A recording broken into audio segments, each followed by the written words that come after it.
welcome to episode 3. Sorry about any lag that you faced in the intro screen, but we will get that handled.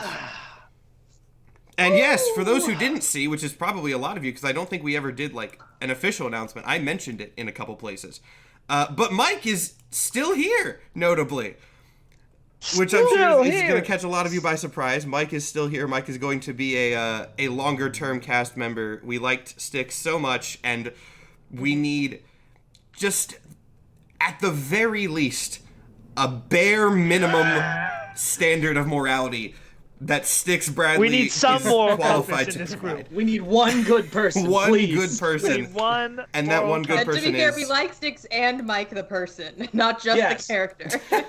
No, I fucking hate I'll Mike. admit, Speak for Styx carries yourself. the act. Nope. Mike sucks, but Styx is great. Listen, man, my first character I ever made was Glib. You get used to it. Look, we were discussing this either before or in the after show from last week. The funny thing about this party is that from the beginning, this party has not necessarily liked each other and has not necessarily been good people. And that is, I genuinely think one of the things that makes this show unique among all of the actual play shows out here is that we suck, but in an entertaining way. We're pieces of shit, but we're funny suck. at it. Well, yeah, that's... The It's Always Sunny of D&D Yeah! shows. Perfect! That's the best analogy for it. All right. Let's my see. gosh. Do we have any announcements that are notably different than last? We might have announcements soon, but I can't really say what the announcements in the way of character art for the half the group that doesn't have it at the moment. But that's all I can say right now because it's not nailed down. I'm hoping next week, but it might be too. But we're getting that worked out. So if you're wondering why only half the group has character art, that is something that is like I am actively in the process of getting handled. This is not a new announcement necessarily, but a merch store. We have one. The reason I'm bringing that up so early is because someone on Twitter did send me the picture of the Glib pants. So the Glib pants do now are not just purchased; they officially exist in the world, and I have been told they are comfortable. And I'll bring the picture up because I want people to see them in real life. Because the picture on the merch store, like, it's kind of weird to see how pants look from a still flat image. But I'll pull that up really quick as we're going. Anyone else have anything that other people talk while I grab that? I don't know if we I don't have know. any more. I feel like today's session is gonna go poorly. Okay, yeah. Interesting. A vote of confidence. I feel like listen, Goodbid thinks it's gonna go great, but Nathan Apollo thinks we're gonna get fucked. Listen, it's Glib's plan, and I, as Glib's player, think that this is a bad idea. I'm very curious to see how And this goes. I hate that Glib's plan is the best we came up with, and the best that we actually have out of character. So bad. The stakes are so fucked for us is that I explicitly watched the last 15 minutes of the last episode to be like, okay, how many things are going wrong? Because I don't think I caught them all. How bad is everything going? It's gonna run And after down. that ominous warning, pants. There they are. Hooray! There they are. That's what they look like in the real actual That's so world. sick. And also one of the Very Necrocephaly hoodies as well. But yeah, that's what Glib's pants look like if he could have Glib them. takes personal insults to the fact that somebody made pants with his face on him that he can't wear. Well, Glib's player is going to be getting profit from these, so Glib should shut up. Glib doesn't. I don't give a fuck. I can imagine if someone's like, "Hey, we're selling pants with your face on them," he'd be like, "Are you? Is that a joke? What are you trying to mock me, Dick? What?" It's a good product. I'm glad I noticed that was a thing. Would Goodbid go that far? Would Goodbid be the manufacturer? Yes, absolutely, 100%. Okay. For sure. For sure. As long as with a bunch of weird service fees. Let's see. You have no Let me idea. fix. That's gonna be a comfortability fee. Yeah. We got a comfy fee. We got a I did this shit for you fee. We got a Oh, we didn't get a full list of the fees last time. Oh yeah, it does Yeah. exist. It does exist. I do have the. We should make it into. Oh What yeah. we should do is turn it into like a sticker or even a poster. Oh Yeah, for I'll do sure. that. For sure. And be like, if you enter it'll be like the D&Dorks version of the No Girls Allowed on your door in your Yes. room. It'd be like, if you enter this room, you agree to the following fee. Excellent. Following me fee. You know, all this. And then it has like the Goodbid logo. Goodbid LLC. Yeah, it's various hidden fees. Okay. I'm trying to think if The Goodbid logo that is absolutely not the Pringles guy. Definitely. No. Absolutely not. Very legally distinct. I mean, I could have Goodbid Pringles ripoff in there. You know, I can do whatever I want. There's lots of parodies in Goodbid Unlimited that you haven't seen yet. Anyway, we'll skip over that for now and get to it later. 2 smaller announcements, nothing crazy. Number 1, just for people's note, I am currently actively working on ways to like fix the optimization of the cameras and the audio and stuff. Just so you know, so hopefully that will be fixed soon. I know we've had audio issues forever, and I now that I am trying to get not a Mac, I'm looking at more audio fixing options. So hopefully that'll be fixed soon. Secondly, this is a thing that I think most of our audience probably knows now because we've talked about it on the YouTube. So I think this will probably be the last week that we mention it, like notably. But where are the Twitch VODs? Since I can't do like a pushed out announcement to everyone in the Twitch community, I have to say it a lot.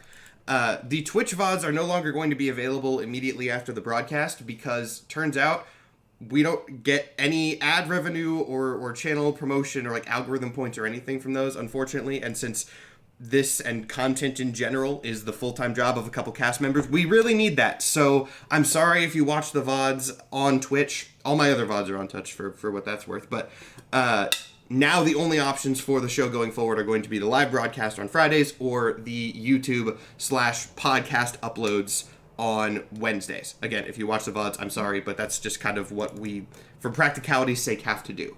But at this point, I think most people know that, so that's the last time we'll really need to mention it. Anyone else have anything to do, or we can? Oh, I just want to add to that real quick. And if you want to know the times that those things go up, 10 a.m. Eastern is usually when the podcast goes up. Sometimes it takes a little bit to process, so 10:30 a.m. Eastern. And then the actual YouTube video goes up at 6 p.m. on Wednesdays, and it's always 6 p.m. on Wednesdays. And yeah, someone pointed out in the chat, if you have the Spotify app, you can watch a video. Yes, we do. It's video on YouTube, though. I mean, I guess you could also just not watch it. Mm-hmm. Video on YouTube, video on Spotify, and probably just audio on other podcasting platforms. Right? I know we're on. You can watch it just audio on Spotify as well. Okay. But audio and video there, and then only audio on other podcasting platforms, for anyone who was wondering. And we are on all podcasting platforms. We, by which I mean I, say Spotify a lot because we use Spotify as our uploading platform, but it's not exclusive. It's everywhere. It's just that's how we upload it, and it then disseminates. So it is everywhere, not just Spotify. All right. But on that note, should someone take the recap from last week and your interesting scheme that you've come up with? I would say Stick should probably cover the recap. He was All through right, the cool. entire We'll thing. Mike to the Yes. deep end and make Mike do the recap immediately. Please. All right, and this time it's a real session and not just Golf Force. So, Right. Last time, the party was not brainwashed. They were magically induced amnesia in episode 1, but luckily Styx was not a part of that. And by some twist of fate, he was the last surviving member of the party.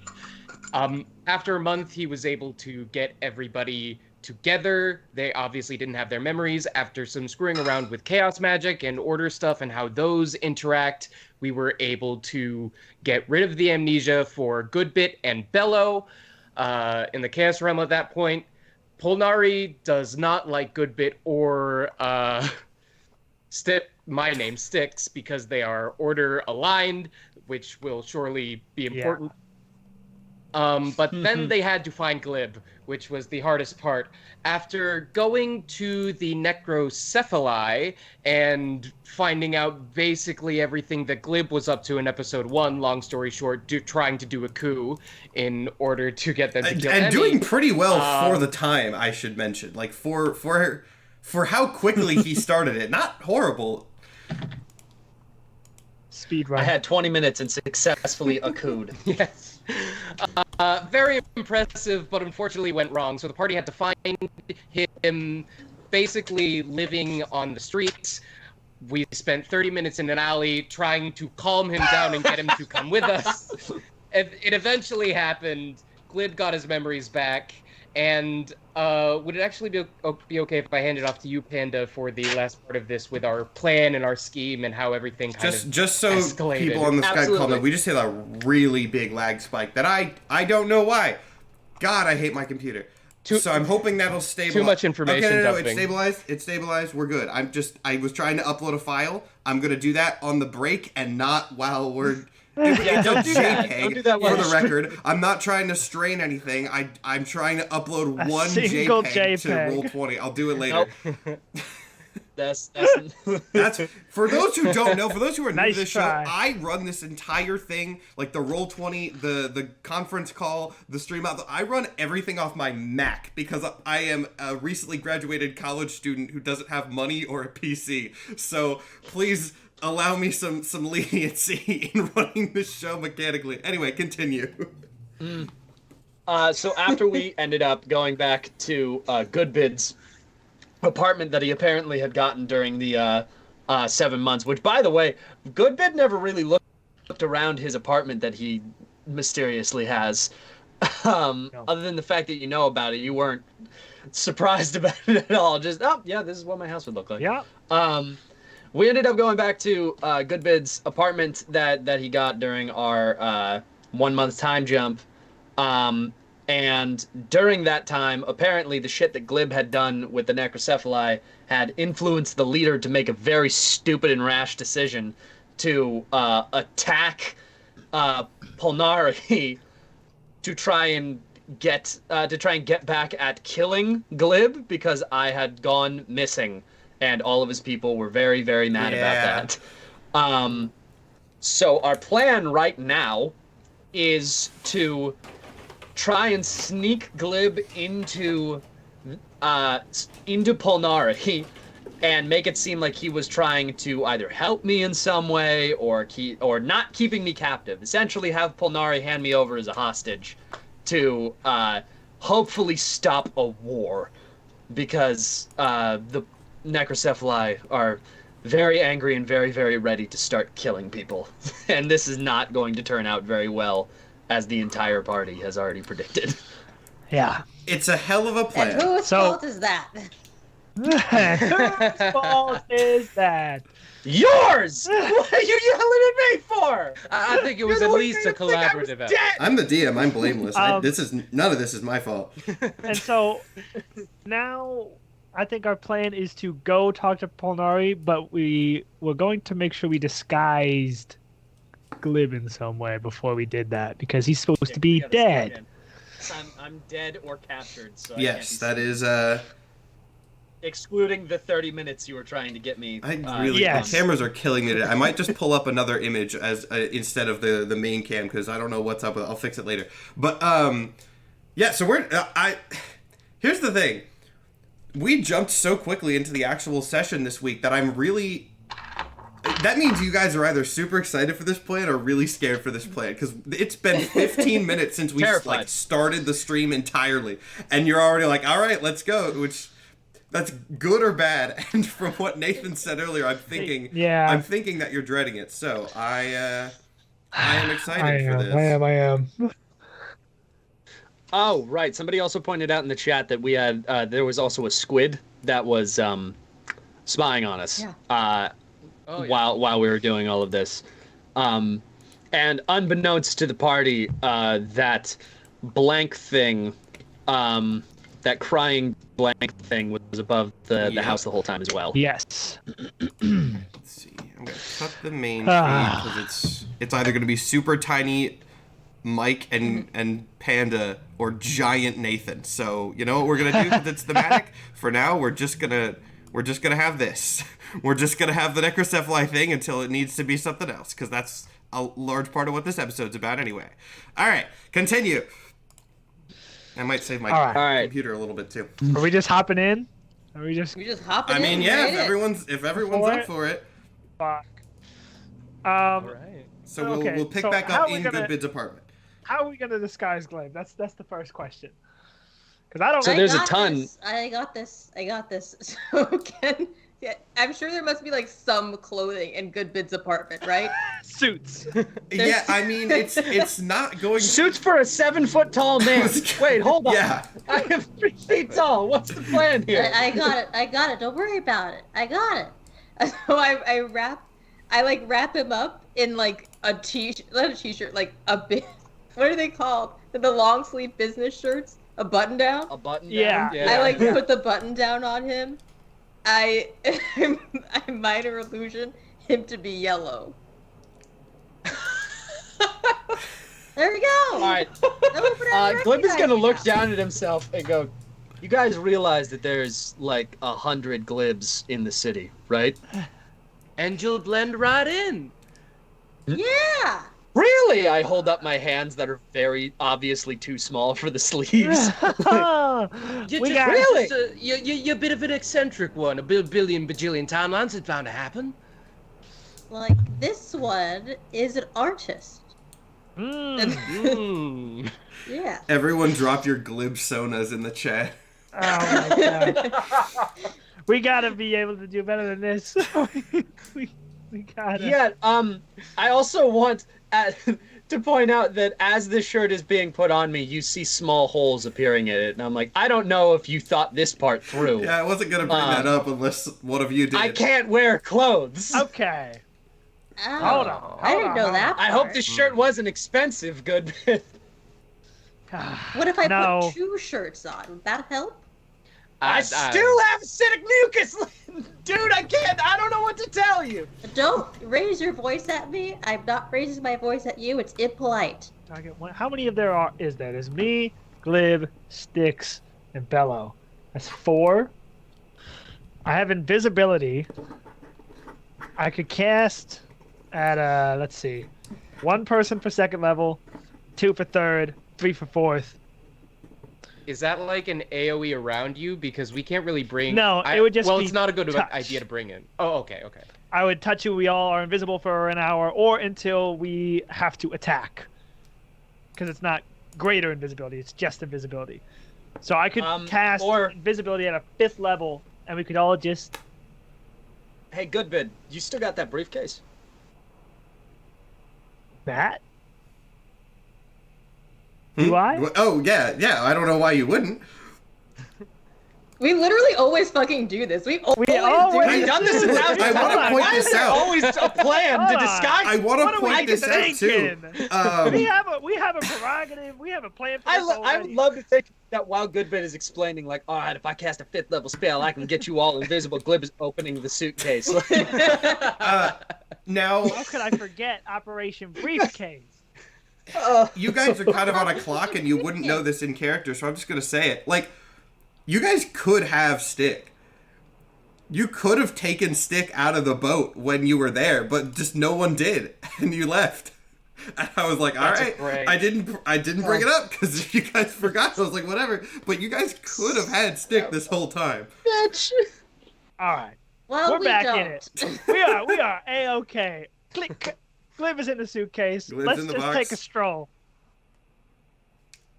Is the office always the same in the briefcase? Like, can I be like building like a chair just for me in Like there? a Like, little I have hobby. a corner. It doesn't I reset. have a corner that I sit in that is always the same, just waiting to be let out of the fucking box. Back in the box. All right, gang, let's get out of here. All right. And yeah, we start. Me and Bello know the way to Polnari. Or I guess everybody knows the way. Yeah, We've all everyone's been there. Yeah, the only person who wouldn't is Glib, and Glib doesn't In need the to do in the box. navigation right now. Incredible. All right, we head out. All right, so yeah, you guys head out into the. Goodbid. Goodbid, I assume, lives somewhere sort of near the quote-unquote like downtown main hub, relatively close to Goodbid Unlimited's headquarters in the sort of New York City, Manhattan-esque central core of Backspace. So you guys head to the space trains, space subways. I forgot what I call them. You get what I mean, though. But as you start getting closer to the one that you know leads to the orthodoxy, you see. Actually, everyone make a perception check, like as you get closer. Oh. Not Glib, of course. Glib is in a box. I would assume as much. Who? I am still locked in a fucking case, so. I got a 16. Okay. 12. A 9. All right, so 16 is the best. So, Goodbid, as you look sort of down, a couple blocks in the direction you're supposed to go, you see this strange, like, sort of shimmer in the air, and it's too far out. The streets are relatively crowded, so you can't really see, like, what's causing it on the ground, but there's definitely something that is some sort of field in between the buildings that is obscuring your path. I relay that to the team. Now, what is this? Can Bello, like, see, I was gonna say, Bella, you know what that is? see if this is, like, chaos energy? Yeah, you don't even need to make a roll for that. It is not. It is not, a shifting thing. It is sort of like, there's a faint, I'm going to say almost a greenish tinge to it, if anything. And it's in the way of the... like on the way to the train? Yeah. What is it in the way of? Think like, it's like a New York City, Manhattan street, but then like in between buildings, pretty high up, all the way, presumably to the ground, there's just this like sort of green shimmer. Well... And you can get closer to it if you want to see what's causing it, but I gave you the check early so that you had options. Because that's pretty... I mean, that's the direction we need to go. Can I do some kind of Arcana check to see, like, what is this stuff made out of? Yeah, you're pretty far away at this point, but you can still do an Arcana. We'll see what you roll. You'll be able to investigate better if you get closer, but see what you can do from the distance. Nope, that's another 12. Let's get close, Yeah, gang. you're not really sure. I will say, I kind of already gave you this. Off of 12, you can tell it's not chaos energy. That's not a hard check, but that's about all you can see. All right, let's take a gander at this weird wall. So you get closer, making your way to this wall. And as you approach and are able to, see through the crowd and things towards the ground, you see these odd machines that are sort of planted into the road and on the sidewalk and things that are projecting this wall upwards. And a couple in front, but mostly behind, you see these white and green robotic sentries. I would describe them, kind of in Multiverse of Madness, the Ultron drones that are like used for the Illuminati, those, but like white and green, that are just standing there, impassive, totally unmoving, in the way surrounding this field. Are people going through it? No. And so there's machines and there's these drones. Yes, there's the generators for whatever this field is, and there are these drones. Interesting. Can I make an Arcana check now that we're closer? Go for it. I'm not amazing at Arcana, but... Oh, nice. 21. 21 is good. Also, it's good because these, as someone who is, you've been in Backspace for a bit, you get a little bit of recognition of these things. Now, your time in Backspace has been mixed and a little bit confusing, so I don't think you would have seen these super often, but these are essentially the law enforcement of this region. They are order-infused sort of mechanical sentries that you can tell. Now, you don't know a lot about them specifically because I assume Goodbid, Glib probably spent most of his time running from these things and not learning about them. Styx wouldn't have had a lot of reason to interact with them, as would Bello, and I think Goodbid would not interact with any sort of law enforcement if he didn't think that it could possibly bring him some sort of profit. Right. And I think all that is accurate, so that's going to be my reasoning for why you haven't interacted with these specifically. But yes, you know that these are some sort of law enforcement drones. They are order infused, and this shield seems to be the same as well. So they are blocking off this sector for, well, you can maybe guess why, but that's what you're looking at. I would like to speak to one. Walk off and be like, "Excuse me, sir." Sir? I went British there. "Excuse me, sir. Can we pass?" The drone sort of continues looking ahead, but after your query is finished, its head very abruptly snaps towards you and goes, negative. Well, why not? Well, that was simple. This area has been quarantined for the safety of the population. What? I mean, it's not exactly safe. What if we need to go that way, though? What is your purpose in the Chaos Orthodoxy territories? Well, I live there. It's my home. The thing snaps towards Bello, again, after Bello is done, and you see, like, some slight flashes behind its eyes, presumably doing some sort of scan. It goes, DNA pattern not recognized. The story of my life. Yeah, he's special. Listen, we're trying to visit some family. Emotional distress and all that. We'd love to get through. Negative. Well, I'll try my best, gang. And if I roll a nat 20 right now, can Bello know a shortcut? We can try, sure. See what you get. That's an 18. I was really close. I was gonna say give it like a survival check. I mean, you did explicitly say last week that Bello was like exploring things. So yeah, there's continuity there. Okay, then that's a 25. A 20. Bello has good survival. What the heck? Damn. Really good survival. Okay, sure. All right. What the hell? In that case, yeah, you are aware of sort of back alleyways, buildings that are not well locked down. I assume Bello is not one for like personal space and law necessarily. So if Bello knows of a building that is open, it feels like Bello would just go through. Correct me if I'm wrong, but yeah. So yeah, you. I know a way. You just have to go through a few businesses to get there, but it'll take us a little bit longer than just taking the train. But we could get there. Just follow me. All right. Bella, did you say this full volume in front of the I guard? was about to ask that. Yeah. I'm gonna say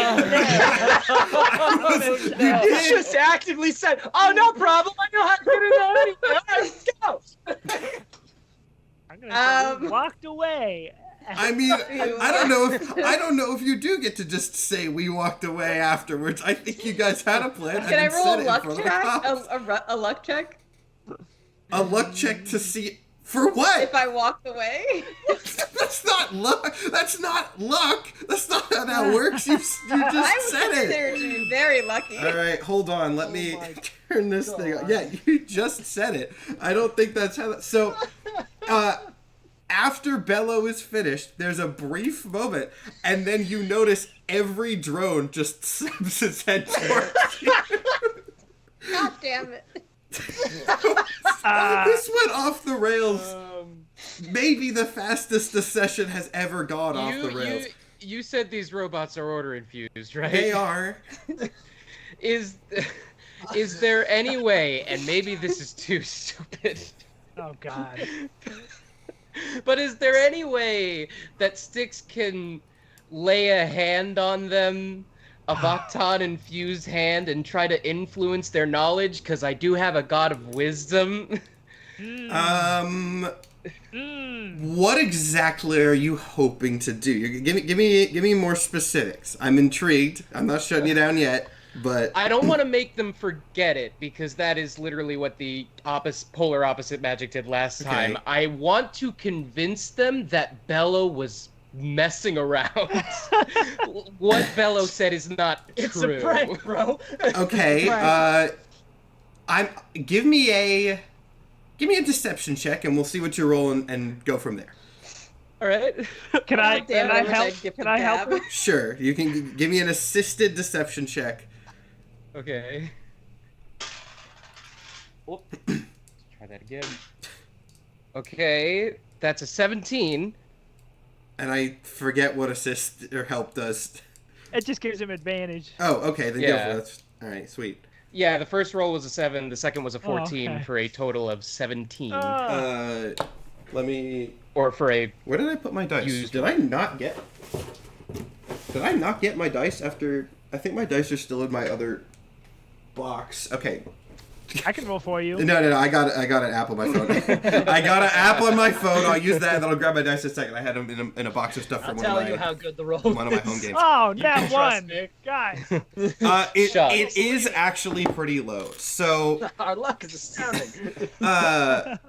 the drones, most of the other drones return to their sort of neutral forward position, whereas the one that you are still talking to, Mike, remind me exactly what you were trying to do with that check. So I would lay a hand on it and convince it / magic influence it to be like, Bello, you shouldn't be making jokes like that in front of these very serious gods. They might get the wrong idea. Okay. In that case, I actually think they all just kind of go back to their neutral position. I don't think it would have any reason to respond to that. So you see them all go back to neutral.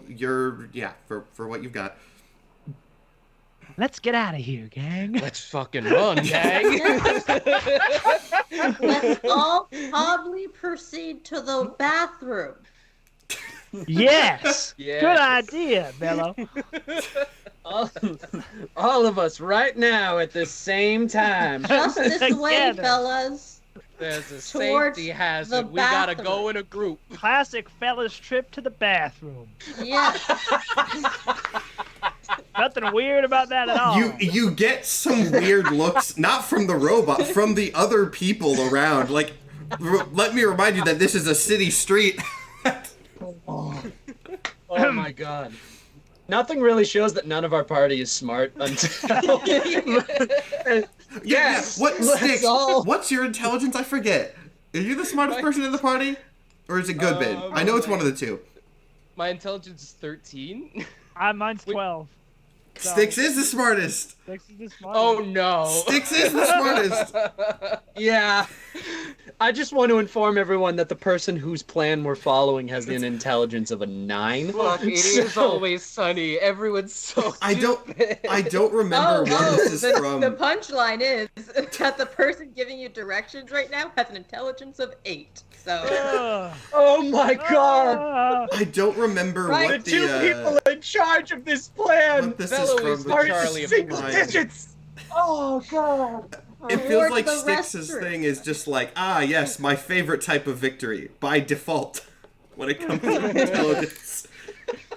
But okay, so Bello luckily did get a nice survival check there, and so you are able to navigate pretty effectively through this city. Now I need to go get my dice. I'm just gonna run off camera for like 10 seconds and get them because I don't want to use my app. I want to use my real dice. Hold on. Where did I put All right, these how are we gonna things? fuck Matt's plans up? Yeah. How we I gonna... can't wait for Mike to. I can't wait for Styx to figure out that he's the smartest motherfucker here, and just look at everyone around and be like, "Oh my god!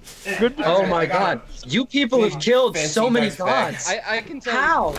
Styx definitely thinks that either Goodbit or Glib is the smartest person in the room, because like Glib's a little Machiavelli and Goodbit at least does business, so they should definitely to be be smart. smarter.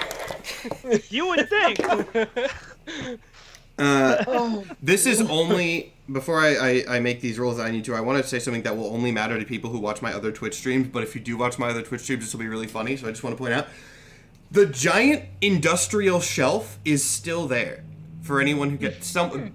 The background for that is when I was streaming on Wednesday, I heard a really loud crash. Looked outside my my apartment, and this huge, like 6 foot tall industrial shelving unit had fallen off the back of a truck or something.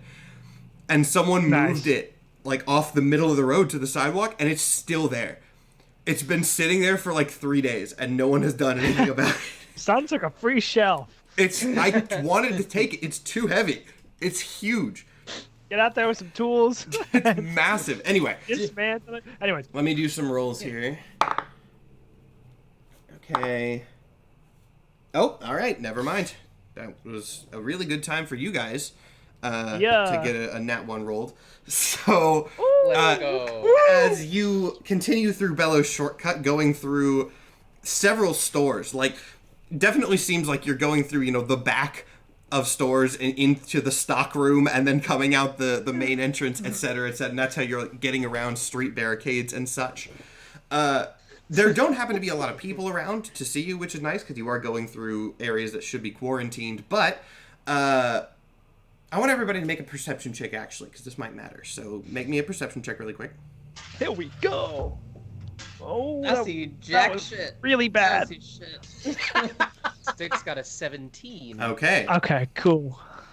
I only got a 14. Bella was leading them on a path that was not made. Natural one. Ooh, Oh. our guide. Oh, and Bello's in front. Oh, shoot. Oh, boy. Bella The one is who like is drawing a map and has it explicitly in in front front. of his face. Okay. Oh, I have a very important question here. Bello, as you are I think I know the answer, but Bello, Yeah. as you are doing this, are you trying to be stealthy in any capacity, or are you just going? Yeah, let's I'm be real. just going. I did think that was the case. Let's Yeah. be I'm honest. just Oh, with and they ourselves. got a 22! No! So Oh my As gosh. you guys are following like a couple feet behind Bello as Bello's just fluttering along. You see Bello enter like a major street, and immediately after Bello just floats out, you hear very loudly, "Intruder detected." Oh my god. As Bello just walked out onto you're in the quarantine zone. There are just robots there. Bello. I I would like to cast was invisibility. just heading towards the restroom. I'll go to the restroom. I heard Nathan say that. Invisibility, please. All right, Invisibility, for the go love of ahead God. and do that real fast. Casting that as we only need 3, so 4th level, to get me and Styx and Bello.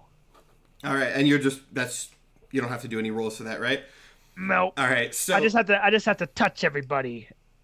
okay, I do like that imagery of just Bello kind of floats out into this main street from an alleyway. You hear the alarm, and then just start seeing these green laser blasts like streak down the small field of view that you have from inside the alleyway. At which point, Goodbid leaps forward, just kind of slaps Bello in the back. Right in the back of the neck. Yeah. Okay, so yeah, you guys are invisible. I guess technically I should still.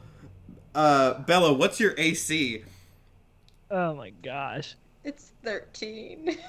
Okay, like a stray bolt does strike you as you're getting firing squatted from you. This is not a combat yet, and I'll make it low damage. But 5 damage. Oof. Wow. Ow! No jail, no evacuation, just shoot on sight because you're in the quarantine zone. Well, This doesn't seem very orderly to me. I mean, you So can much make for public you can make safety. an insight check if you want to maybe get a note here. I mean, I'm never gonna say no to an insight Yeah. check. It's not that Fuck. complicated. 14. 14's fine. Remember, these are robots, presumably networked, and Oh, yeah. this robot network saw a unique being say, "Hey guys, I know how to get into the quarantine zone," and then immediately saw that thing in the quarantine zone. Oh This my is not a God. subtle All right. thing that has happened. Anyway, you guys are all We're invisible. all invisible now. You hear So, clanking sounds as these drones start clearly approaching the alleyway that Bello came out of. I'm holding one of Bello's legs and then holding Sticks behind me because we can't fucking see each other. And I say, "Go, Bello, go!" Like start to shimmy along. Very brief cut back to Glib, just kind of like sitting in an office chair, spinning around in circles. I am sitting in an office hearing muffled. That's it. That's all I'm Yeah, hearing. and then just like the girl from Ipanema. I hope it's things just are going playing, okay out yeah, there. like unseen speakers. I'm just sitting spinning in an office chair waiting to get let out of the box, assuming that you guys are just taking a walk and this shit's Yeah. happening out here. Gosh. Ooh, I just had an interesting thought, but we're not going to get there yet. Hopefully we never will for your sakes. Yeah, okay, so you guys are just kind of heading back along the way that you came? I mean, I just going to, Or going... okay. So... Going towards the Chaos Realm. Now, as you guys get closer... I guess I should technically make some rolls to see... I need everybody to make a stealth check. And yes, you're invisible. I will take that into account when making the detection rolls. I got a 16. All right. I got a 12. Guys. It's a 12. Okay, so you hear the thing, like, they're still going in your general direction. Yeah, they don't seem to know exactly where you are, but, like, as you walk, you can still hear the clanking behind you. It's far out, but, like, if they didn't know where you were, presumably they would not be following this closely. You know, some sort of detection has activated, and you're not sure, well, maybe you can figure out why. But, regardless... I need everybody to make another perception check. Lots of perception checks here, but this is a stressful situation, and what you see or hear or anything is going to be important. Okay. 17. Dirty 20. Dirty 20? Oh, nice. Okay. Nice. So, as you guys move forward, I'm assuming Bello was still in front. And Bello got the dirty 20, so that makes the most sense. You start to hear, in addition to the now kind of faint clanking behind you, you hear... sounds of conflict from in front of you as well. Notably different, like different weaponry and lots of strange noises, but there's stuff going on both sides. I think they're fighting up ahead. I don't know who it is, though. I can't see. We should just be able to slip right on past. Don't worry about it. Just don't make a noise. And I'll relay that to Styx as well. If he... All right, so you guys head out and enter sort of a larger courtyard-esque area, which is where the space subway station to take you to the Chaos Orthodoxy is. But there is clearly something of a siege going on here. As you can enter, you see sort of from we'll say. You enter from one direction, and relative to your position, kind of across the courtyard is the subway station. Seeming to come largely from the left, you see necrocephali, a lot of them. They have set up, again, a siege sort of thing. They are like barricades and structures already very quickly set up outside this place. You can see they've been sort of implanted into the ground. And from the subway station, you see various, again, very different and unique amongst themselves, chaos creatures, as well as sort of shifting chaos tendrils, just kind of reaching out of the building and smacking at anything that gets close. So this, the necrocephali seemed ready for war at a moment's notice when you met them the first time. This is proving that. When they go to war, they're at war, like, instantly, because they are waiting for this. So this is an active combat zone that you are now looking out across. If you want a perception check for more specific information, you're welcome to do that. Sorry, go ahead. I just got a 9, so probably don't get much on that perception. I should have been more specific. That's what you see. I want to say, like, if you want to, like, get a specific... if you have something you want to learn, you can perception check to, ask me that question. Oh, okay. That's my bad. No, I should have been more clear. We're still, like, we're not in the Chaos Orthodoxy yet. We're still, like... Do we see correct. the main necrocephali general there? The guy we would have talked to? So, they all look really, really, really similar. The only way that you could really tell when you were speaking to them originally is he was clearly one that the others sort of deferred to as an authority. So again, you can give me a perception check if you want to figure that out, but from this distance and in this sort of active scenario, I will go ahead and tell you it's going to be hard to find out. We'll take a Hail Mary, none to lose.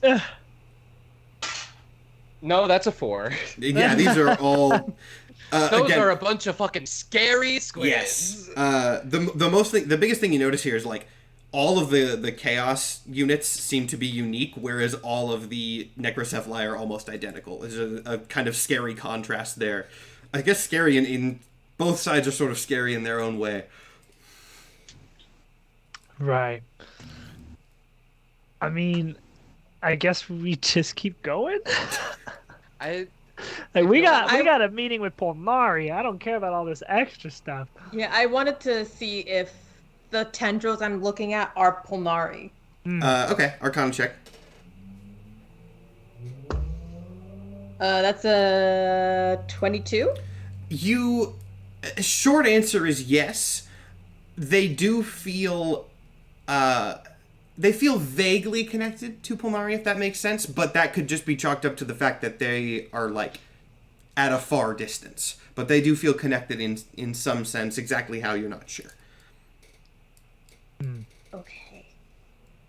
So it looks like we're getting closer to the source. We just have to get there quickly.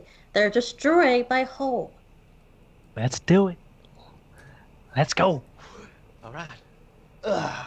Okay, so how are you going about this? Where is... I guess... Yeah, here. Bella would probably have to make a perception to see where the for path entrance. he needs to take. Here's what I'm thinking. Is. If everyone goes to Roll20, I don't have a battle map up for this right now. Like, Oh, don't boy. get scared. Here we I'm go. not throwing you into a combat right now. But what I'm Here we doing go. is I can bring up a grid and show you where things are relative to your positions. Mike, I don't know if you still have our Roll20 on hand. If you need it, I can send it to you. Just let me know. I can also say that my plan was to basically get to the nearest tendril of Polnari because I know Polnari opens doors for me. So if I can get them to open a door that we can get through, that would be helpful, I think. Yes, when you see sort of what this area looks like, you will get it, I think. Let me bring up the battle map for the audience. I'll get rid of this logo, and this should be visible. Yes. Ignore the boat that just flashed on your screen for a brief second. It was from last time. That's not me doing any sort of foreshadowing or anything. Yes, Mike, that should be the one. Okay. And again, you're just going to see a blank grid right now. That's fine. Yeah. I'm showing you stuff relative, so don't worry. That is the intent.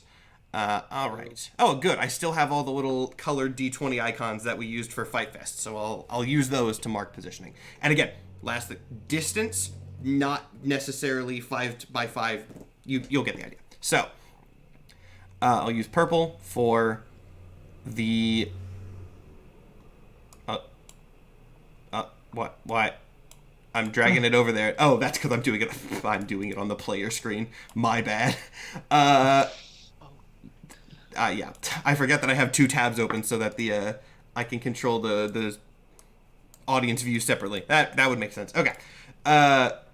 So this purple one, we'll call that where the entrance is, where you're trying to go. Got it. And then in this general vicinity, we'll use like cool colors for chaos and then sort of warm colors for the necrocephali. So there are chaos units all in this area over here. There's a whole bunch of them. We'll even put in I won't bother with that. There are chaos units here. You guys, which I will represent with Glib. I think he's going to be, I'll represent with a bigger Glib. You guys are about here. So you are pretty close to right across from where this entrance that you're trying to go is. The necrocephali are coming from the left. So they are here, but have spread out. So you are actually kind of behind the necrocephali position here. So there are units sort of in this area here. So these orange, yellow, red, that's the necrocephali, and then the defending units are the other ones. And you are entering behind the necrocephali position. So what's your play here? And again, distance is an irrelevancy. This is just for positioning. I don't suppose Bella is strong enough to carry us in the sky. Let me check my strength. I have a strength of 0 plus 0. Yeah, that's Yeah. not gonna cut it, unfortunately. Well, Nope. does Bello need to bring us? Because Bello could just bring Glib to Polnari, because Polnari doesn't like the two of us anyway. That is true.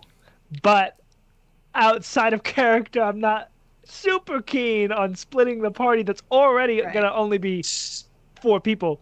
And so splitting would be Okay, 2 and 2. Super I fair. have a little something I might be able to do. So But we can do that if we can't. Oh, Yeah. just I'm not opposed. for one last little bit of note before you guys make plans, the way that I have set up the map on the stream, like where the borders are cutting off, think of that as the borders of the courtyard. So your goal is kind of overlapping this back area here, and then you guys are coming out of an alleyway onto this bottom wall. So think of that as your field. Anyway, continue. Okay, so something that we never actually addressed, but we keep bringing it up and not deciding what it does, is wield chaos. You can directly manipulate chaos in a few ways. Did you not get this? Mm-mm. It doesn't tell me how I can manipulate. Okay, let me see if I can find that, because I swear. Oh, just kidding. I see it. I have to click on it. It doesn't tell me immediately. Druid. Okay, this is real good. Okay, I knew it was in there somewhere. It's Druid just buried Craft, Fairy weirdly. Fire, and a large reduce. Add it to my spell list. Can I cast? Oh fuck! If I cast something that automatically makes me come out of invisibility. Yes. Yes, it would. Right? Okay. It would indeed. Oh my god. In large reduce, I could just make one of us real big, and I could fly us over there, or I could make one of you be able to Wait. jump us over there. I have Right? a question. Why are you why you have enlarge reduce? Why are you making someone big instead of making someone smaller and easier to carry? I think I can only make like one person small. Right. So, Okay. she would have to make Bello big Mm-hmm. to carry both me and Styx. Okay, I get it. Never mind. All Doubt these rescinded. options, all terrible. Yeah.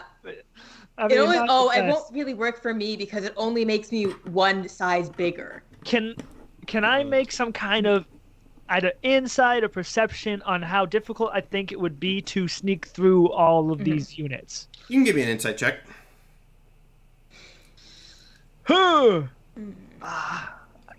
See, okay, 16. So I'll tell you this: the necrocephali seem, from looking at their positions, pretty focused. Okay. And if they have any detectors, it's probably for chaos energy, because that's what they're going up against. That said, Yeah. when it comes to sneaking, Goodbid would know this from his brief adventures in the Chaos Realm. When it comes to sneaking, you're probably more likely to be detected by the Orthodoxy, because they have a sensitivity to order energy that you have seen. Yeah. So, That being said, I mean, I forget who made the point, but they aren't gonna like me and Styx. So Yeah, there but is something. I don't know how much they don't like us. I feel like these are extenuating circumstances where maybe, especially since, we have Bello and are trying to keep Bello safe, Yeah. hopefully Polnari won't immediately hey, fuck you guys, or all the chaos. Here's what I'm beings thinking. won't I think immediately. we do give Bello the briefcase, and have Bello fly above everything, but we're not separating, but just so we have one less person that has to sneak through the actual battlefield. Okay. And then we'll rendezvous at the weird tree Polnari thing. Behind enemy lines or behind the Orthodoxy lines, I think is our best bet. all right. Is that what you're going for? That's what we're gonna do. I guess. take the little briefcase and I flutter my way over towards Polnari. Now, this invisibility spell is still active, right? Yes, Okay. it lasts for an hour. I will say it's a concentration spell, so if I get hit, Okay. Yeah. Bello, make me a stealth check. Not going to be a difficult one, but you are still trying to sneak across a battlefield. Come on. Natural 20. Oh, yeah. Bello, There it is. no There it no is. issues whatsoever. Yeah. Yeah, it goes so well, I don't even have a flavor text to describe it. Bello just makes it fun. Sweet. Bello's just like swinging the briefcase on one of his limbs. Yeah. I just propelling myself forward. There are these stray laser blasts and sort of orbs of energy that are just kind of flying by. All of them missed, and Bella's just sort of... I imagine there's like You ever seen that scene from Pirates of the Caribbean where the guy's walking through the ship Yes, getting yes. destroyed? Yeah. Exactly Getting it all. It's that. All right. So that's Okay. 1/3. Well, technically, Yeah, hey, let's easy be part. optimistic. Glib counts half. You got half of the half. already through. And that's the important half, I would say. Yes. So A question It's also the easier. for Matt. Would you consider this a chaos charged area? At the moment, questionable. For what purpose? As you get closer, yes, but what are you thinking? I just have advantage on survival checks in chaos charged areas, so Okay, so from wanted here, to double from here check that for future From reference. here out, yes. Okay. Orthodoxy territory is, yes, this is like the Orthodoxy pushing out into the main area, so if they stayed here long enough, maybe, but not yet. Anyway. I don't know how Polnari's doors work. Does Bello have to call out, or does just flying up to the tree open up a portal? Are we doing or- this first? Are we which sort of... I think having a door already open wouldn't be a bad thing in case.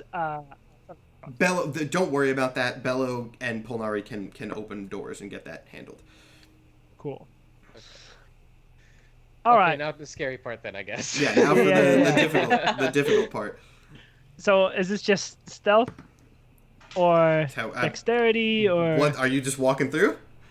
I mean, I would like to. Can I perceive maybe like an area that's less hot? Yeah, Like, give me a perception check, and I will take that into account.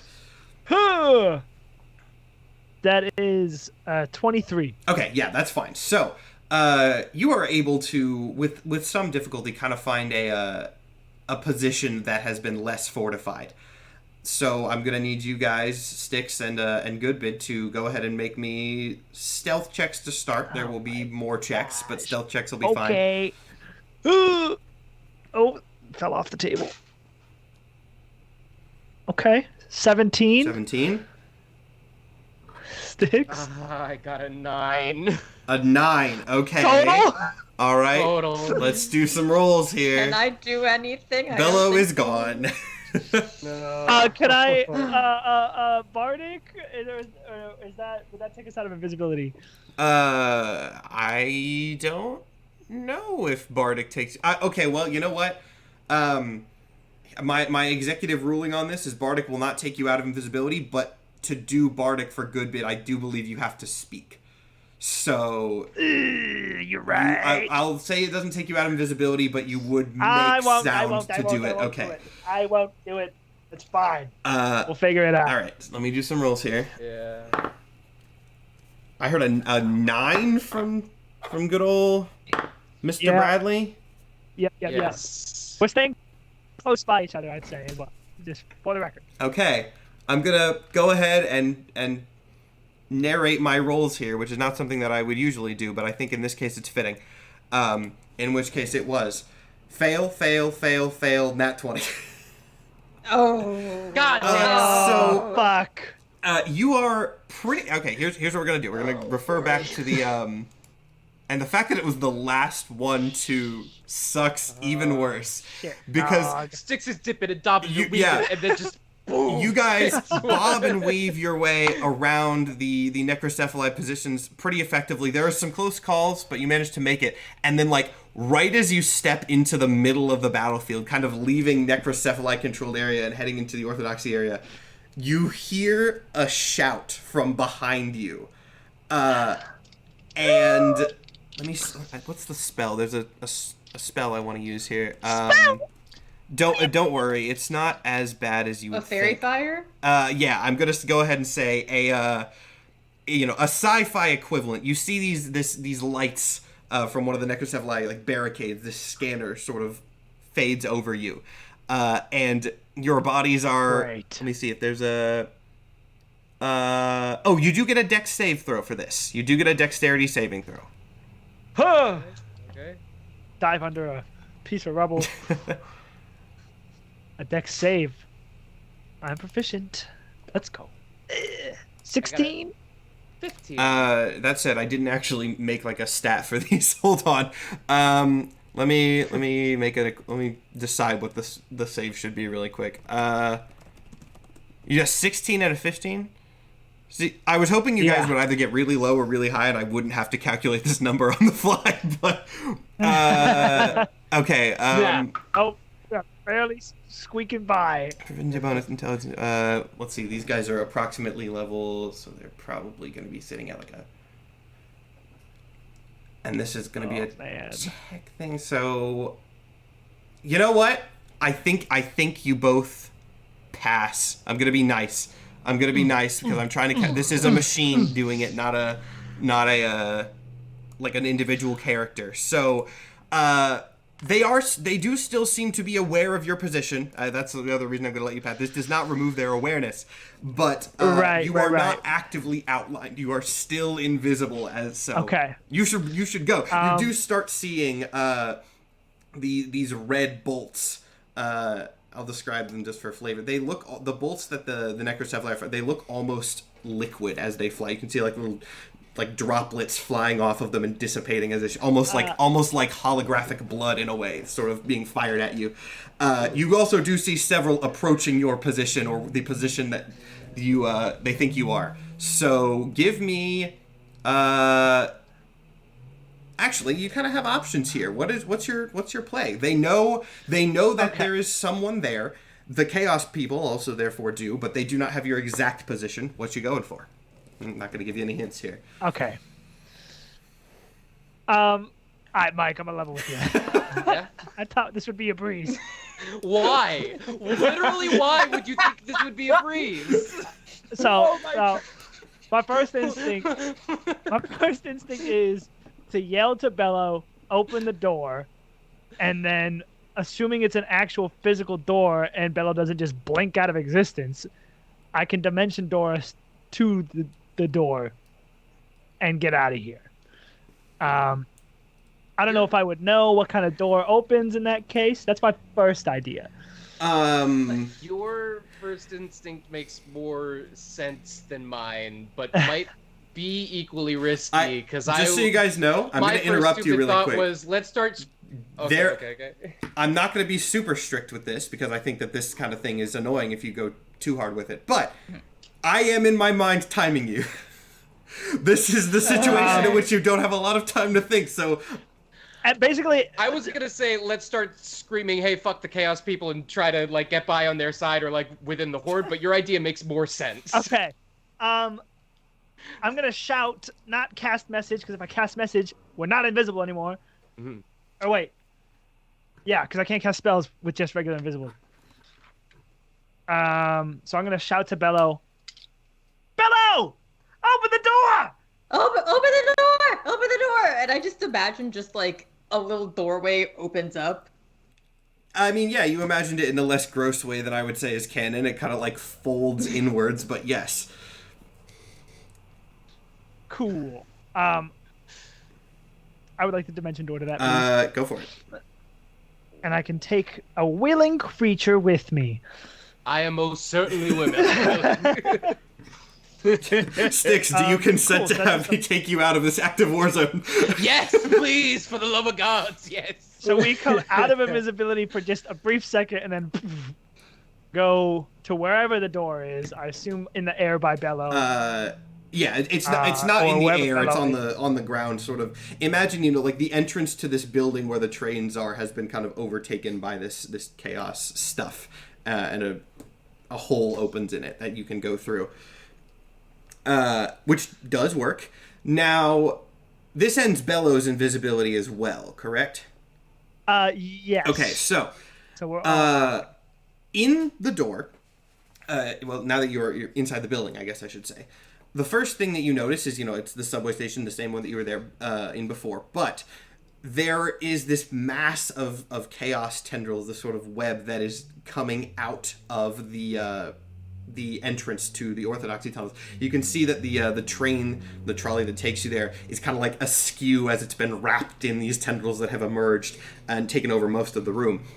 There are several chaos creatures in here that are now immediately on alert with various sort of weapons, most of which are ingrained into their bodies, kind of, symbiote-esque, now pointed at these several beings that have just appeared in the center of their base. Hey guys, relax. Bello, it's all me. you. Relax. Some of them do calm down a little bit upon seeing Bello, as Bello is not only clearly, one of their kind, at least in some capacity, but maybe, someone they've seen around. Bello has been chilling there for a month. But they're still clearly on edge at the other entities that have popped up in their midst. You have a second to respond before something else happens. Bello, this is all you. Yeah, they're cool. They don't like us. They're cool. They're cool. I promise. They're cool. We're here to fix this. At this point, sort of descending from one of the tendrils in the ceiling, you see one of the many heads of Polnari extend out, still upside down, but, about at your eye level, but coming down off the ceiling rather than from the floor. Speaking directly to Bello, of course. He goes, "Hello. What has happened here? What have you done?" I haven't done anything. I am innocent. I'm here to stop this. There was a misunderstanding caused by someone that had a terrible plan, and I'm here to fix it. Why do I keep getting thrown under the bus? I'm not the one who convinced me I was dead. I keep getting told my plan was You bad. tried to take control of the bus by jumping through the windshield. You ended up under it. I'm 3 feet tall! I would've Polnari considers this for a moment, and you see another head that has appeared farther out in the room. That one is staring actually, there's two heads. One is staring, eyes locked on the sticks, and one is eyes locked on the Goodbid, like at the other side of the room, kind of just observing. But the one that talks to Bello continues, "And what is your plan to stop this?" Well, I guess I opened the suitcase. Frog! The guys outside are looking for this guy, and I just empty him out. Two Hey, questions. I don't know if it's a great idea to turn over the infinite fucking Mary Poppins suitcase. How much comes out with I me? do like Bello has a very pure childlike energy, and I do like this vibe that has happened of I imagine this 12-year-old boy just going everybody chill, it's cool, I got a frog in a briefcase, it's all gonna be fine. I know we as characters know this, but do we as players know why the necrocephali are attacking? Did we piece that together? I believe so, yeah, because they think that it's a political play, basically. They think that they either captured or killed Glib, and you can presume, or maybe more accurately, Glib can presume, because Glib has the whole context of the necrocephali's sort of political situation. Whether Glib has told the rest of you, I'll leave to your discretion. But this is probably the leader trying to cover his ass for his failings, for letting the thing they were trying to get go, and now they're trying to reclaim it with this grand gesture of the necrocephali's strength, war posturing. Yeah. It was this guy's bad plan, but a possible solution is, how we all had that weird thing happen to our heads where we couldn't remember anything past just getting here?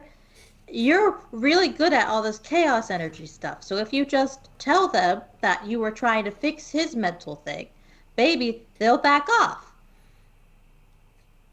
I'm trying to think for a second, because I want to point out that Bello on the fucking fly came up with that. Yeah, he had no reason going into this why he we were gonna workshop it when we got here. We were gonna workshop that shit when we got here. Bello just fucking threw that My out. thought now, and I am trying to piece this one together, how much context for the situation does Polnari have? Because I don't That's what I was gonna ask. don't think it's much.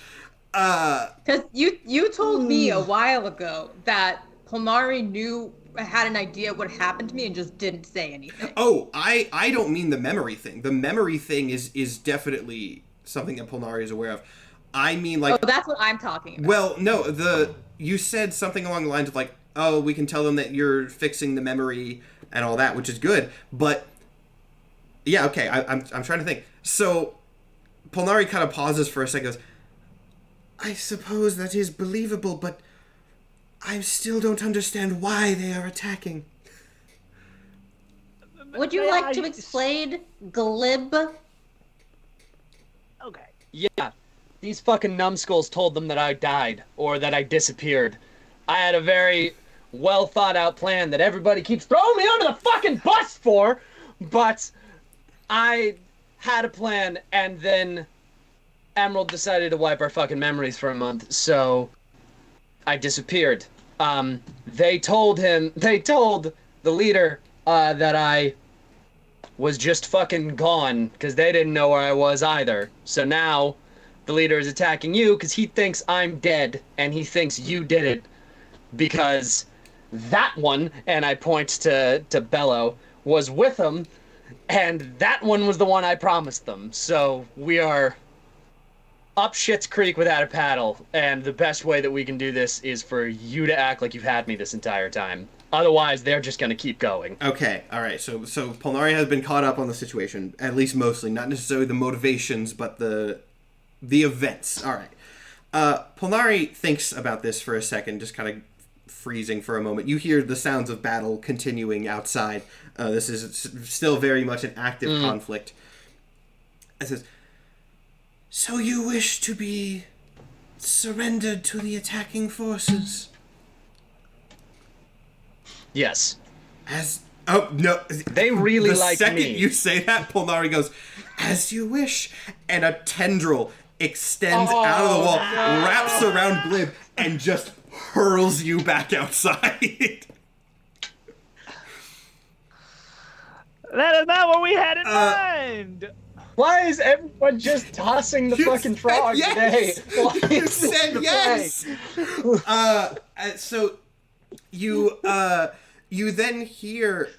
This man's been in so many wars! How did he think this was the tactical option? He hates your guts! At this stage... No, what you guys just said... Also, I should say, as this is going on, you hear this kind of echoing chorus of voices that, associate with Polnari outside, basically giving a sort of more grandiose version of what you just told them, about, like, oh yeah, we were trying to fix the memory, blah blah blah. I'm not going to narrate that whole thing, but that's what's happening while you guys are inside. But yeah, I mean, So Polnari's like explaining it to him as I am being like flown through the fucking air, like after he threw me. Yeah, basically. We couldn't fix him either. He is. Take this bitch back. It broke. I mean, This yeah. bitch empty. Yeet. Yeah. Oh. So, Glib, we'll do Glib first, I guess. Glib, you are thrown very literally back into the heart of the necrocephali barricade. There's a word for it, but I'm blanking on what it is. Siege, maybe. Flying through the air. Fuck you, slamming Paul! into stuff. Actually, wait, we'll do... I was gonna do a check.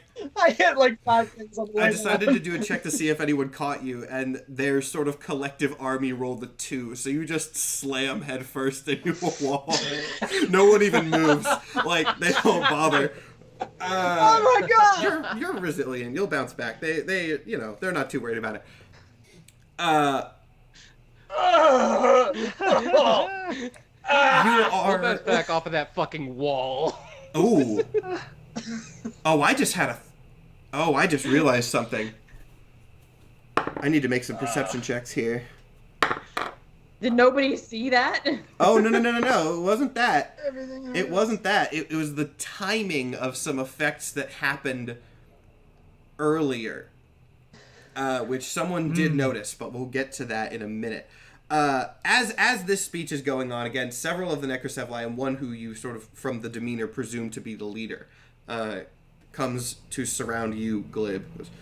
Glib, what has happened? Where were you?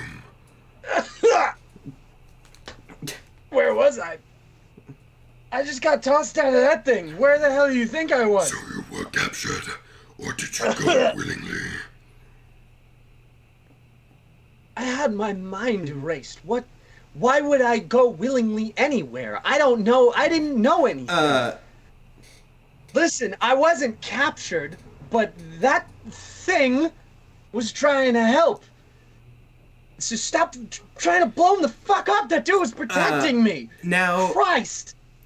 Fucking there back hurts. is a nod from the leader who's like, okay, all right, maybe, the leader sort of knows that this was not a very justified war, and you can kind of sense that. But as he is maybe considering backing down, you can kind of sense from him, one of his soldiers comes up to him and says, Sir, in the brief moment when the intruders were visible, one of our agents spotted the butterfly entering the encampment.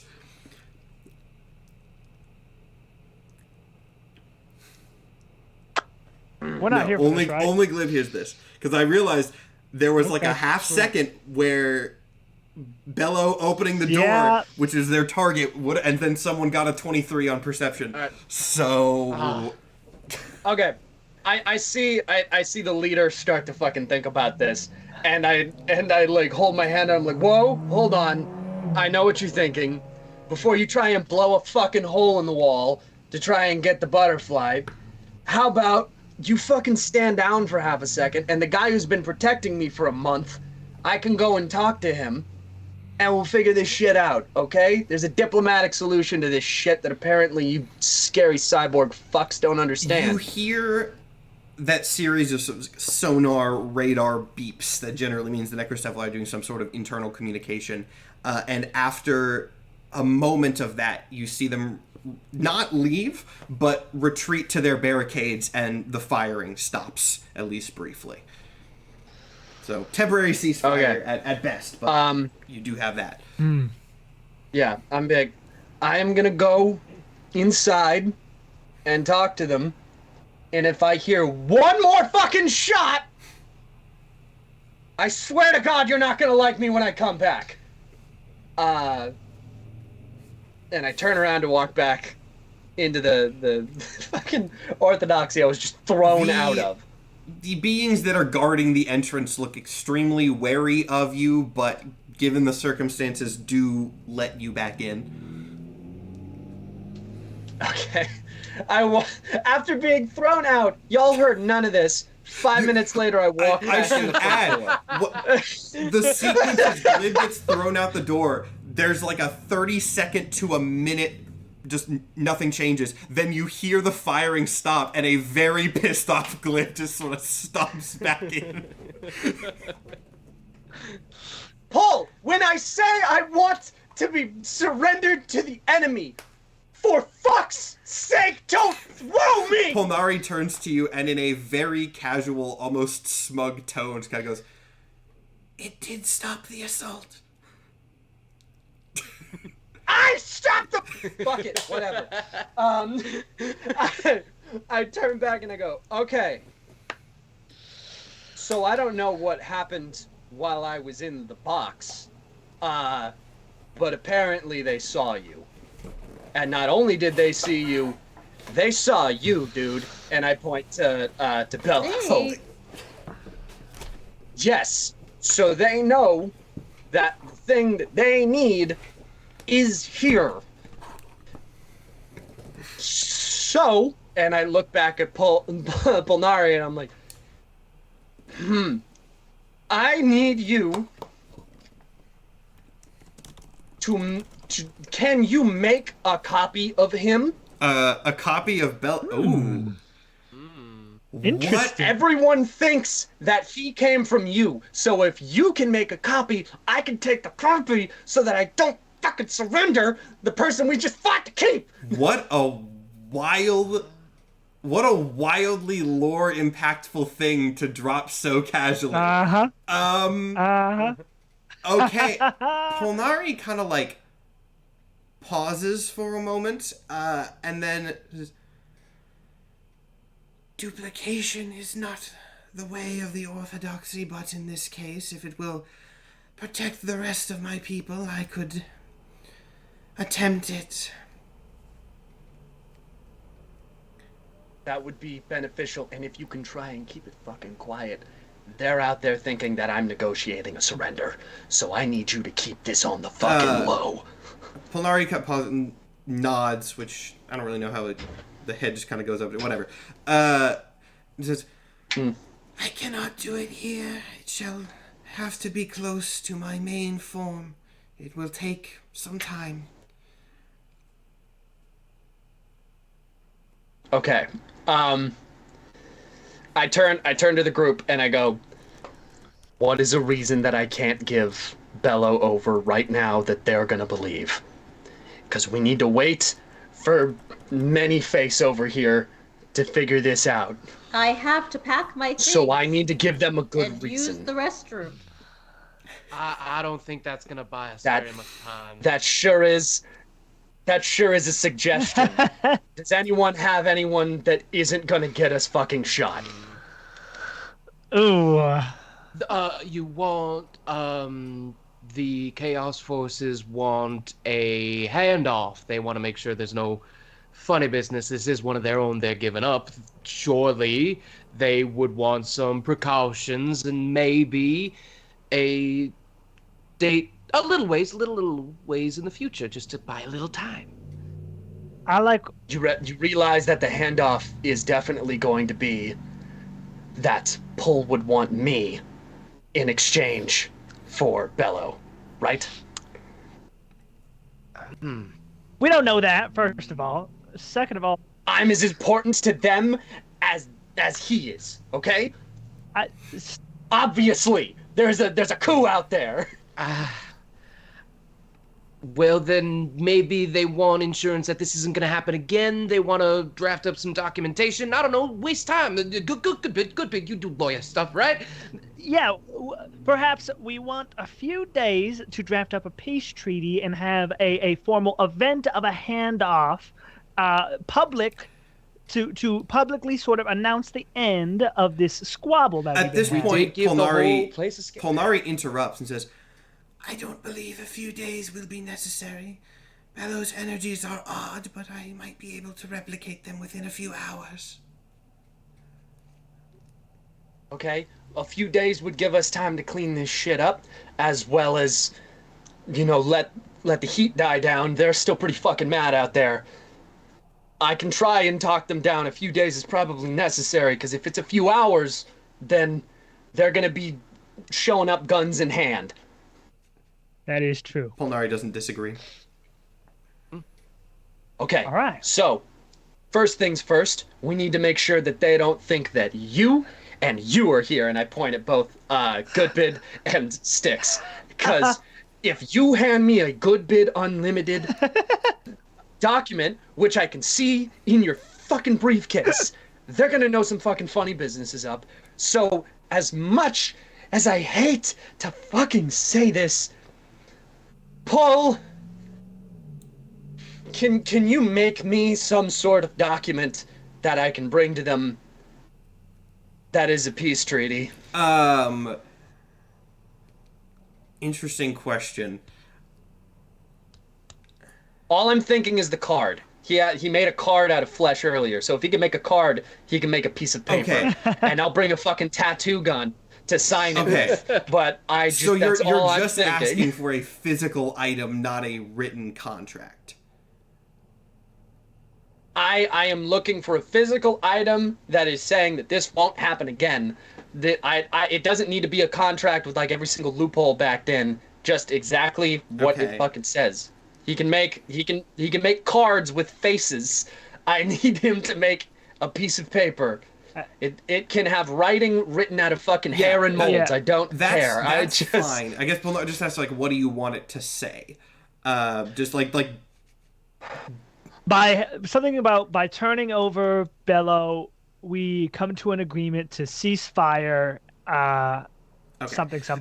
My point was mostly this conflict will not happen again. My point was mostly like you want someone dictating this because law is a diametrically opposed ideal to chaos, and if someone else is doing that and not letting Polnari write it himself, that's fine. So yes. Goodbid is saying it. I am trying to translate it so it doesn't sound like this is doable. By handing over Glib and Bello, it's a sign of peace. Actually, Polnari, on the request to provide some sort of paper, Polnari just kind of nods, and then like you're in a subway station, just sort of like reaches into like the ticket office and grabs a normal piece of paper. doesn't need to be gross. Like this, they have normal. Not everything. Everything these people use is made of flesh. Listen, I knew that we weren't in the Orthodox even at the exact same time. Even if they were, 100% thought it was just all flesh. Everything there is flesh. They have normal items anyway. I didn't know that. Also, Momo said she would be right back for the audience. Her camera is not dark for no reason, so don't worry. But that is doable. He puts a normal piece of paper in my hand, like, thank God. So now we been act like all drafted up. This took a couple days. That's all we got to do. Okay. All right. I'm gonna go with them as a sign of good faith as 50% of the deal. This is a sort of 50% up front, 50% at the actual event. Okay. I'm gonna try and make sure that they're not gonna bring guns to start another fucking fight at a public event. All right? All right. Everybody in agreement? Yeah. Yeah, sure thing. All right. Fuck. Okay. And I turn around and I walk back out the front door, hands up as I'm walking out to be like, all right, we have an agreement. You can put your guns down. Yeah, you're just asking them to sign it, I assume. I'm showing it to them so that they can agree to it. And I am very much stressing the fact you're not gonna get a better deal than this. They just want the fighting to stop. So they don't. I'm not gonna narrate the whole sort of legal debate because I don't need to kill my vocal cords I don't want to kill my vocal cords if I don't have to. They don't seem happy about it, the leader, but he agrees with the condition that, like, due to the, to ensure that the contract is met, they are not going to remove their siege position. Like, they're going to stay there until this is met. They're not backing down any of their sort of security. On the logic of, like, this is technically not Orthodox territory that we're occupying. We're staying outside and just making sure nothing happens, So... Right. They're kind of being dicks about it, but, Okay. All right. Glib is also mentally right now trying to go through how the hell I'm going to contact and communicate with everybody, because handing over a fake bellow isn't going to work forever. I mean, they got no idea what it does. You just said it was the key. That is true. Right, but now they're going to be looking. Now they're going to be looking to me, and I have a fucking useless copy. But they don't know what I could do. Right? To be fair, Bello doesn't either yet. Right, but okay. I straight up don't know. That's fair. You might find out in this episode. It'll matter once you meet Emerald, and until then, they don't know.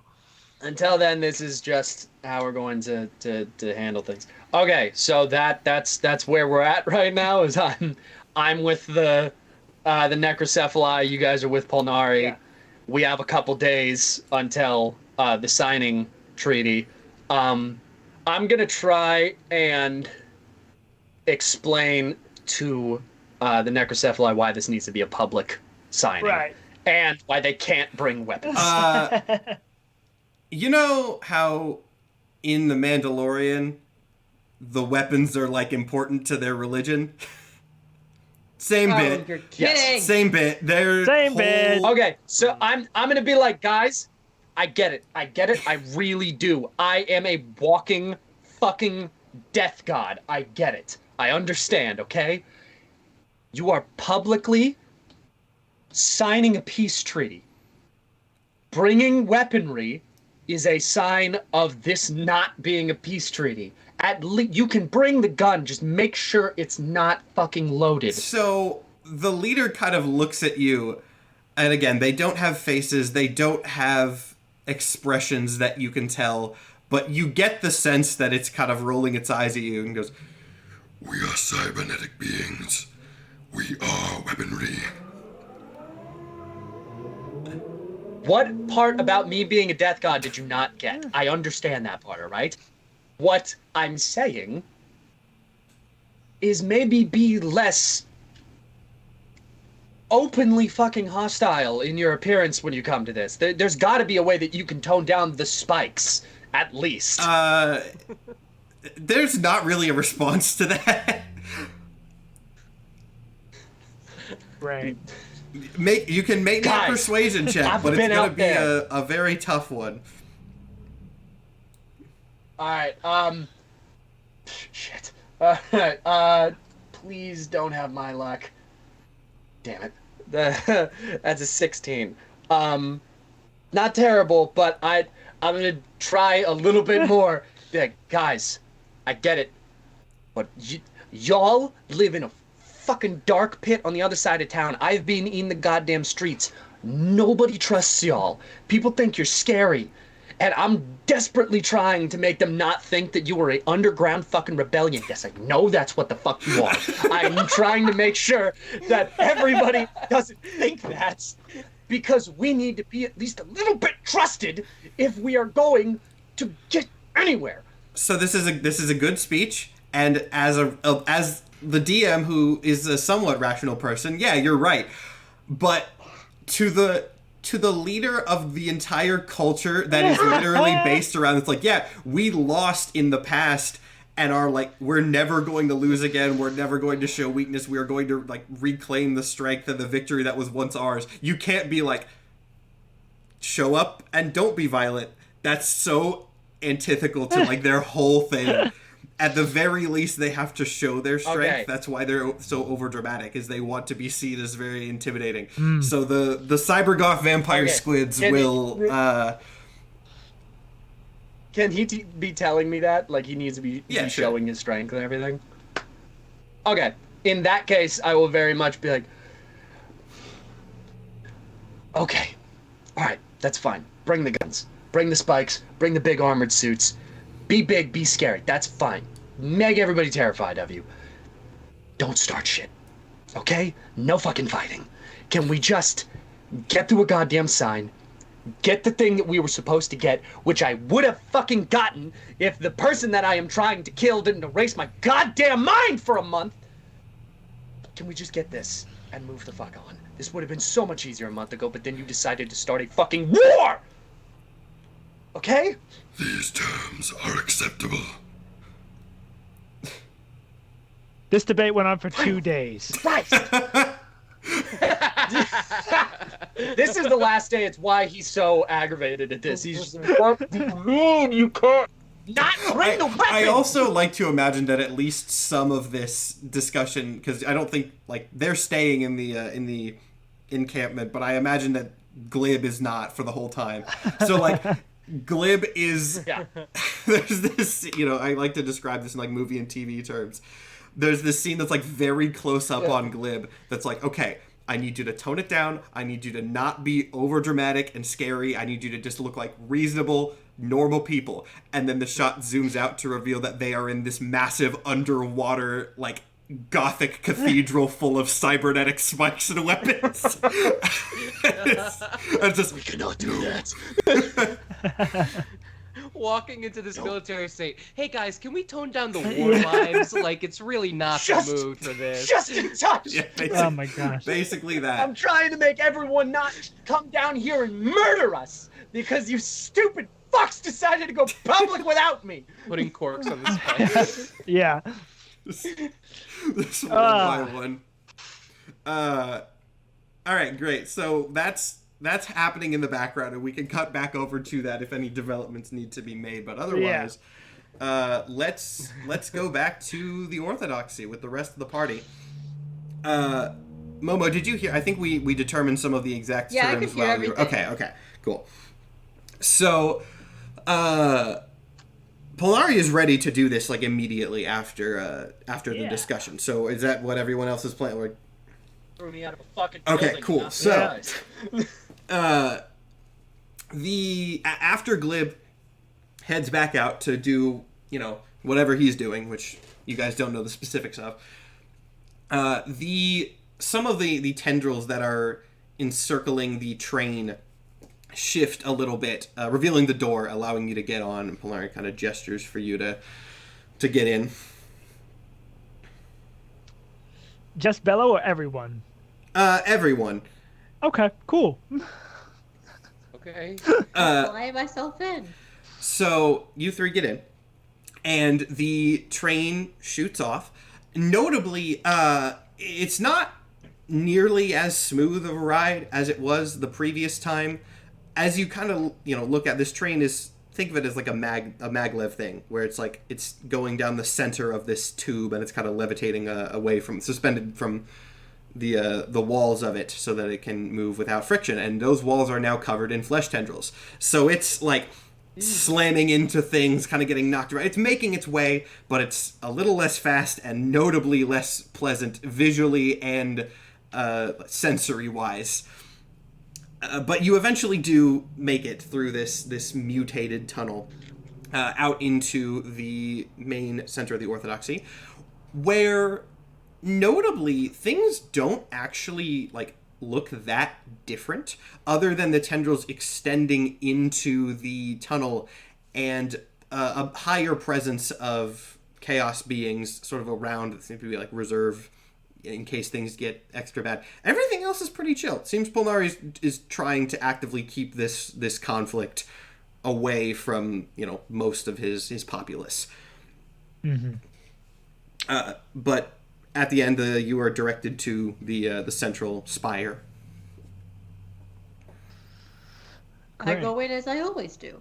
Yes. So, are you two also going in? I'm being careful not to touch any bark. Yeah, same here. Very much cautious, arms but kind will of not crossed, deny or this. in my pockets as I'm walking. I don't want. Oh, Styx has his hands behind his back with his palms facing his back. It's such an awkward way to walk. Yeah, you got. But the mouth hand, no one can see the mouth hands. He does not want to have that conversation. The angry hand licks your back a little bit. You just look like you got really bad back. Would you calm down? Be serious. This is a serious situation. Be serious. We gotta be serious. For what? So you go into the central spire. These flesh tunnels sort of open as you go, as it happens. You hear the echoing voice of Polnari. You don't see any of the heads, but since you're, in kind of the core of Polnari's body, presumably, it isn't that surprising. A tunnel opens leading upwards, not really stairs, sort of like a more organic-looking ramp, and one opens downwards. And the voice tells Bello, go up, other two go down. Okay. Okay, well, good luck, Bello. I'll see you later. See you on the other side. Good luck. The downward tunnel, we'll do that first. That Goodbid and Styx are sort of directed down. You go down for a bit. You get sort of the sense that this is kind of maybe a dungeon situation. Right. And eventually you are led out into this fairly small chamber. Again, made out of, this same flesh, though parts of it on the ceiling are glowing with this, shifting iridescent light. So it's not pitch black. Notably, though, there is a rough circle in the center of the room on the ground that does not seem to be Polnari's flesh. It is just dirt. How considerate. And Polnari, well, it's not really considerate for you. Polnari, in a more gruff tone, goes, "Stand in the circle. Do not touch anything." All right. Order gods go to timeout. Okay. Yeah, we're in our. All right. Sir. You stand right there and you don't fucking move. Order baby jail. So yeah, you are, and it's not fancy. you get the sense this is literally just a circle that Polnari has not. It's not like something that he brought in. It's just you're on the ground or maybe a little underground, and there's just a circle of dirt that he has not taken up. So there's just dirt in the middle of a patch of dirt. Wow. In the center of the room, and that's where you guys are.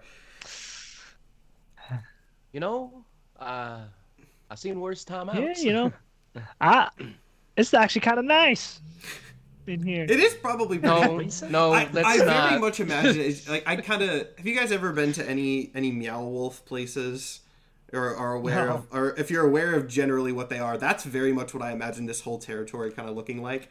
So if anyone has been to those, that's the vibe that I would very much communicate for the Orthodoxy. But coming back over to Bello, you are taken up to a very high room at the top of the spire that seems, though it's kind of hard to tell with the organic structure of it, some sort of lab or shrine. The aesthetics are sort of mixed, as you would kind of expect for this sort of religious take on magic. But it actually, make me an Arcana check. We'll see if you can figure out what this is. Just Bello. Magic. No. That's a 13. That's actually not too bad. You get the sense this might be at least one of the places where Polnari makes creatures. Again, not surprising. That's kind of where you expect it to go. But quick question. Can we say that as we parted ways, I gave Bello a bardic just in case he needed it? How long do bardics last? Just for my. Oh, that is a great question.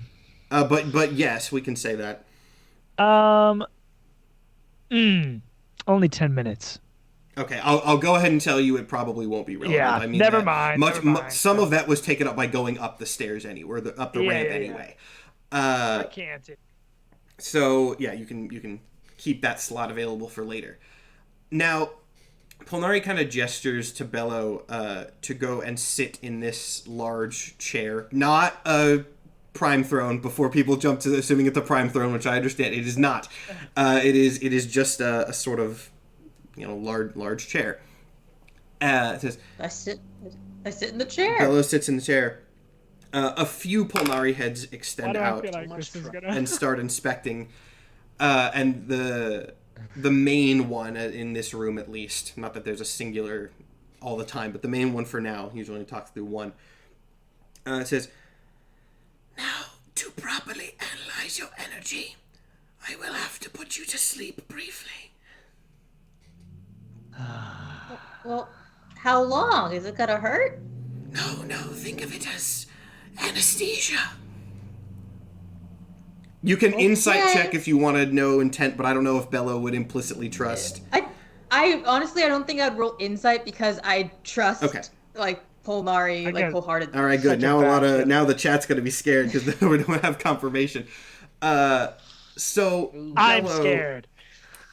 You feel tendrils kind of wrap around your body and a sort of calming pulse emanate from them before you do fall asleep. At which point we're actually going to cut back to Styx and Goodbid, which I think is going to scare the chat even more. Oh no! How you? It scares me even more. You're there for Polnari 15 minutes ish. Polnari can hear us through any form of his body, right? You presume so, at the very least. So we cut back to a tail end of a conversation of Goodbid being like, "So I really didn't mean what I said. My best friend is a chaos entity, and I just wanted to make sure we're on good terms." Goodbid. Goodbid. I do respect the effort, not so much the deception, but I think it might be a lost cause. I think this is more nature. Even if you didn't do your insane faux pas last time, I don't think we would be in good graces. Yeah, all right. I figured it was worth a shot. There's no. Sure. Hey, you can eat at my table anytime, Polnari, if you can fit. Okay. Can I? Will I get a utensil fee? Oh god. So, Goodbid's just out here trying to avoid a fucking lawsuit. Clean up relations. He's just trying to clean up. He's just like, I'm representing an entity now. I can't be saying shit like this publicly. Unsurprisingly, there is not any sort of response from Polnari. You're not even sure if Polnari can hear you. Shock and awe. But a few minutes after this conversation, you two feel a wave. Not like a wave, like a movement in the organic structure of the building that you're in, but literally like a pulse of force that ripples through everything around you, coming from the top of the tower.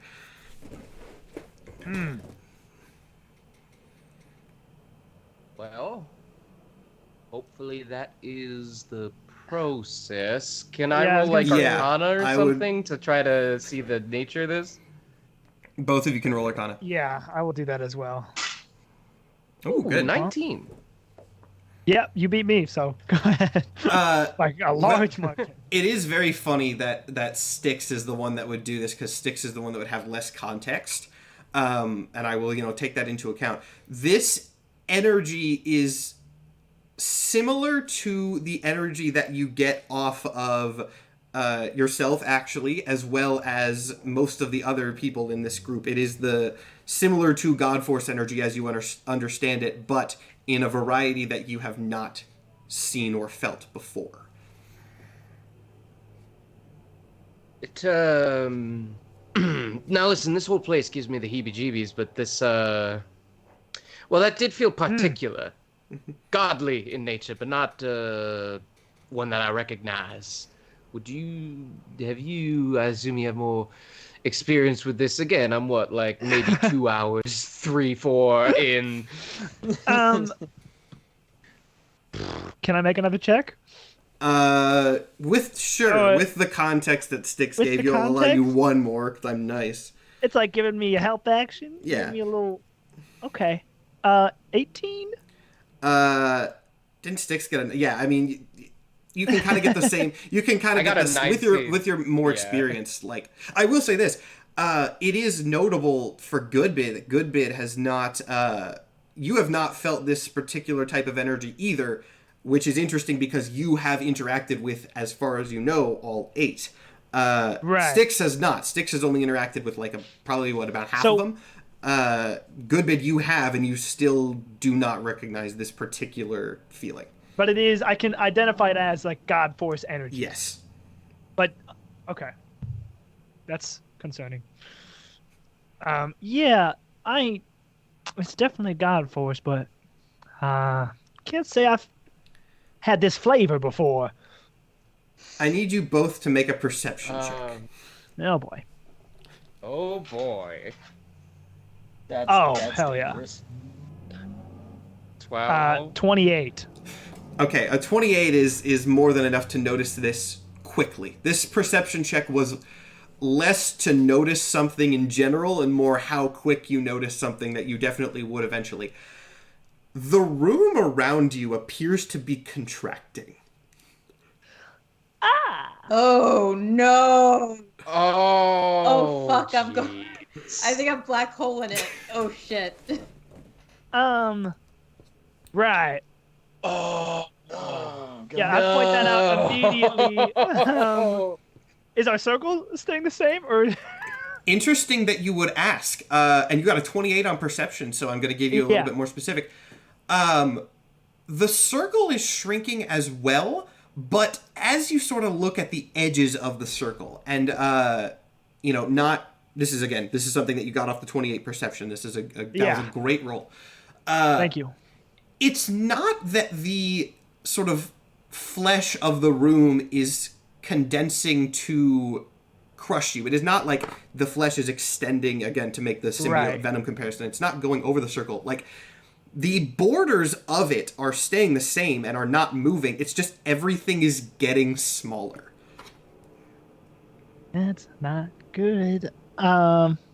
But we perceive it's getting smaller, so we're staying the same At the size, moment, then. yes, at the very least. Okay. Are we able to leave the same way we came in?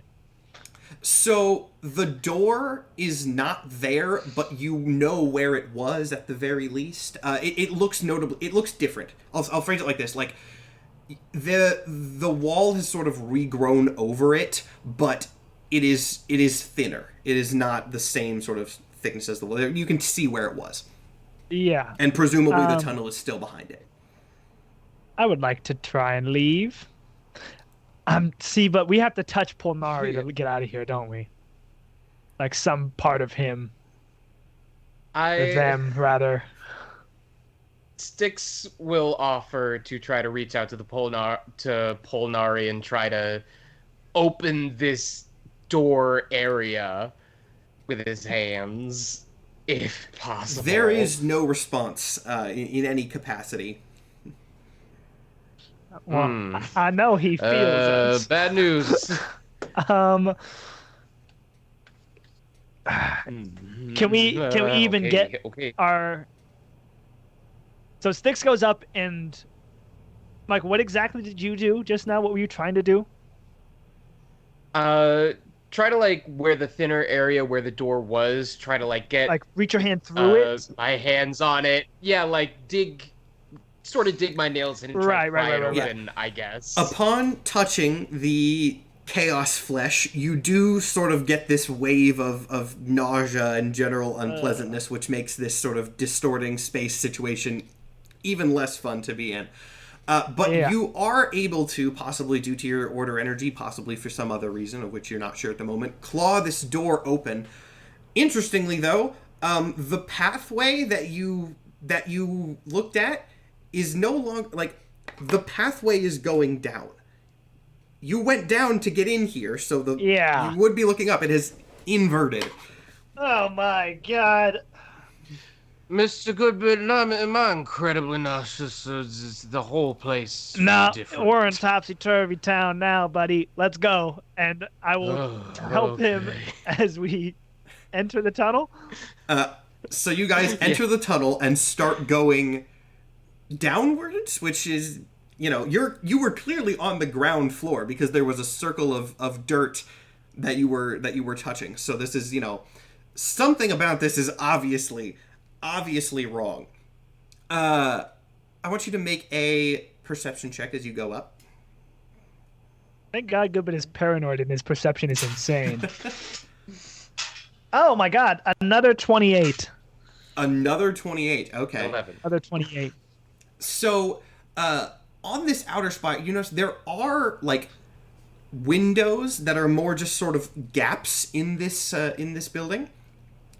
Despite the fact that you are going down, or at least it seems to you that you're going down, out the windows is a view of the Orthodoxy, and with every, as far down as you descend, every time you look out a window, it seems like you are higher up. Right. Styx just fully cannot deal with it between the nausea and the space fuckery. He's like holding onto Goodbid's shoulder, like, don't even just describe to me what is happening. If it is important, Close I your cannot eyes. look at it. I can't. I can't. We gotta be close. Eventually, actually, make me a Look at the horizon. Make me a Constitution saving throw. Where's the horizon? A Constitution. Constitution saves. Oh yeah. boy. You know I dumped Con. Oh god. 14. 7. 7. Okay, this is gonna be fun. Is it? Okay. It's never a good thing when you say gotta that, love Matt. the Goodbid It's never a good thing. gotta love them. You got another 28 on perception, Goodbid. I'm just gonna give you this. The tunnel appears to be shrinking and contracting as well.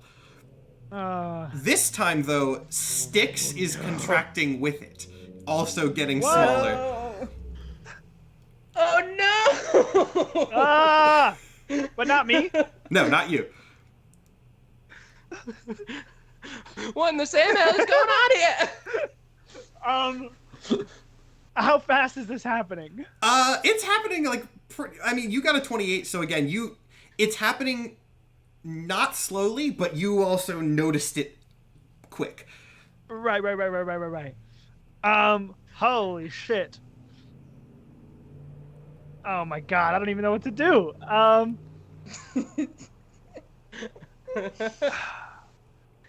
Fuck. Don't panic. You are totally normal and nothing is out of the ordinary. We're almost out. Make me of an this insight tunnel. check. That sure is a thing that people say when things are okay.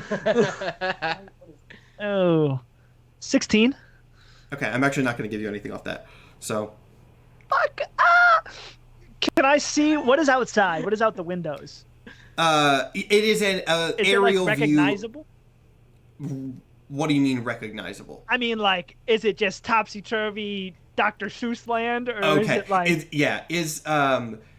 It is not, it is not Doctor Strange mirror dimension. It seems pretty stable out there. From what you can tell, it seems like any anomalies are only affecting the spire for now, at the very least. Oh, gosh. Cool. Can I maybe... And I don't see any perceivable end to this tunnel that we're in right now. You are... think of this as you are going sort of down a big spiral staircase in this spire. Every time you look out the window, despite going down, it seems like you're higher up, and the tunnel and sticks seem to be shrinking. Okay, I would like to break a window, please, if I can, or attempt to. You can reach out of them. They're just holes. Oh, I can reach out? They're just Are they holes. big enough for me to jump out? I'm gonna say not jump out, at least not now. I mean, you can try to break a larger hole in them, but Yes, I would like to try to do that. all right, give me a strength check with advantage. Okay. Just the strength? Yeah. Just, fuck. Okay. I got a +0 to this. You have advantage though. I have advantage. Okay.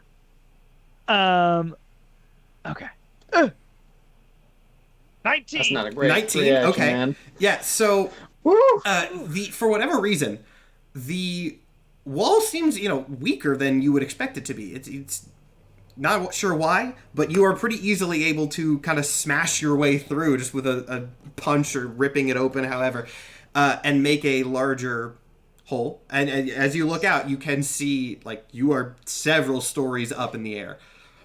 Incredible. I jump out with sticks. Several stories? Yeah. Sure. Several stories. I have Featherfall. We'll be fine. Okay, are you casting Featherfall? Yes, I would. As you land on the ground, I'll say Featherfall. I assume Styx is pretty freaked out about this. Styx At this is point, I'm small like, and, I want to point. fully, I want to note limp something there. and I want to note nauseous. something there. Everything around you is also small. It looked like it was just higher up, but as you land, everything is smaller than it should be down here too. Goodbid. It's only like a 30-foot drop. Oh shit. We're just there. Okay, so am I getting wait big or is everything getting small? You were the one that failed the saving throw, Oh, and I was shit. describing things as you were seeing it. So, other things aren't shrinking. So, can I say that Styx, upon reaching terra firma, shakes himself up? Oh, So yeah, Goodbid. Mr. You are Goodbid. now a size large creature and can feel. Actually, no, you are now definitely size large. I say you're at least 10 feet tall. And but now that you are out of the spire, the growing has stopped. Oh my god. They don't, Sticks, they don't feed you some crazy gross so small. supplement a good bit in, do they? You're so big! Everyone in chat said No, good big. Good big! Good big. Ah! Oh my god. Well, What happened? I don't know. I thought you were getting itty bitty. I assumed as much as well. I was too out of it. You are getting bigger. What? This done. You don't reckon this has to do with what they're doing in there, do you? I bet it absolutely does. You don't reckon this is a thing that Bello can do you? Oh, I reckon. Oh. Can we perceive around for where the fuck we are? Yes, so Momo just reminded me, we're about 2 hours in, so we'll take a break now, but I'll describe sort of the status of things, and then we'll take our quick break. So, as you look around this area, everything seems on the ground fairly normal. Smaller from Goodbid's perspective, but that's not because the landscape changed. However, looking up at the top of the spire, you don't see the top of the spire. The spire now seems to be extending up very far. Farther than you could see. Just ascending into the distance. This spire now massive in height. So far that you cannot reach the top as it stands, or at least not from out here. And from the... not the top. You can't see the top. But from high up, you see these sort of shifting lights, these waves, these pulses, kind of just emanating from the sky. As something is clearly going on up there. Great. And on that note... No. What are they? What are they cooking? On that note, we'll take our quick break, so we will see you guys in just a second. Wow. Hey everybody, welcome back from the break. If you were watching live, sorry that took a little bit longer. We had some tech errors, but if you're watching it in the recording, you don't have to know how long it took because we're already back. So, hey, isn't that cool? And the Twitch VODs are gone, so the records are lost to the annals of history. No one will ever know. No one will It's ever movie know. magic. We will fix it in post. We will fix it in post, and for the people who are here, we'll say it was an immersion play for the space shenanigans that are now happening. Speaking of which, space shenanigans are now happening. So, Styx and Goodbid, you are on the ground looking up at this now infinite tower. You can, if you want to bring Glib into this, you can call Glib. I'm not going to make Panda sit out for this whole thing. If you want Glib in, that's totally possible. But this is where you're at. How far away am I? Because this is happening at the Orthodoxy Church, right? Yeah, but this is happening immediately after. Right, but I mean, there was an active siege on the Orthodoxy area, and then all of a sudden the Orthodoxy area is flipping its shit. That is true, but that is happening internally. Okay. Before we make any calls, because since we're doing a incognito thing, we don't want to draw too much attention or glib away.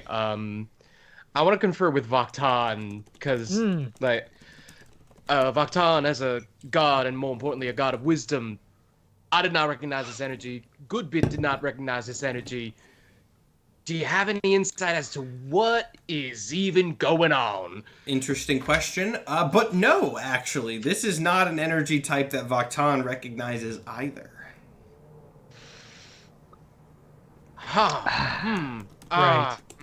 I really don't want to go up there and try to, because I do not like this place, but this is not good. This can't be good. It can't be good, can it?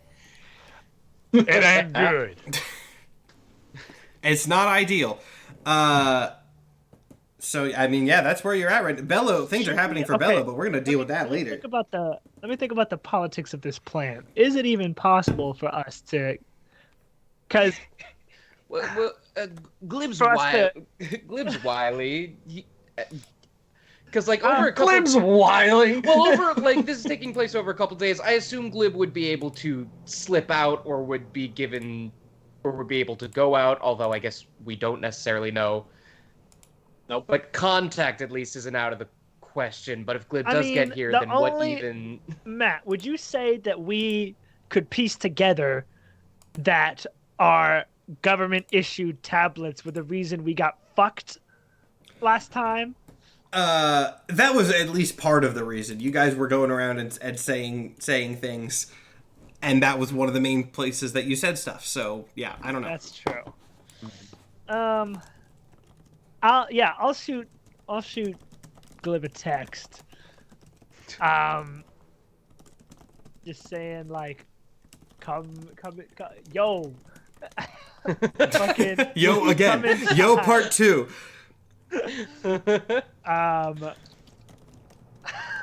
That's it. That's all. I'm not gonna say too much over text. Just yo? No. That's yo, come to the Orthodoxy.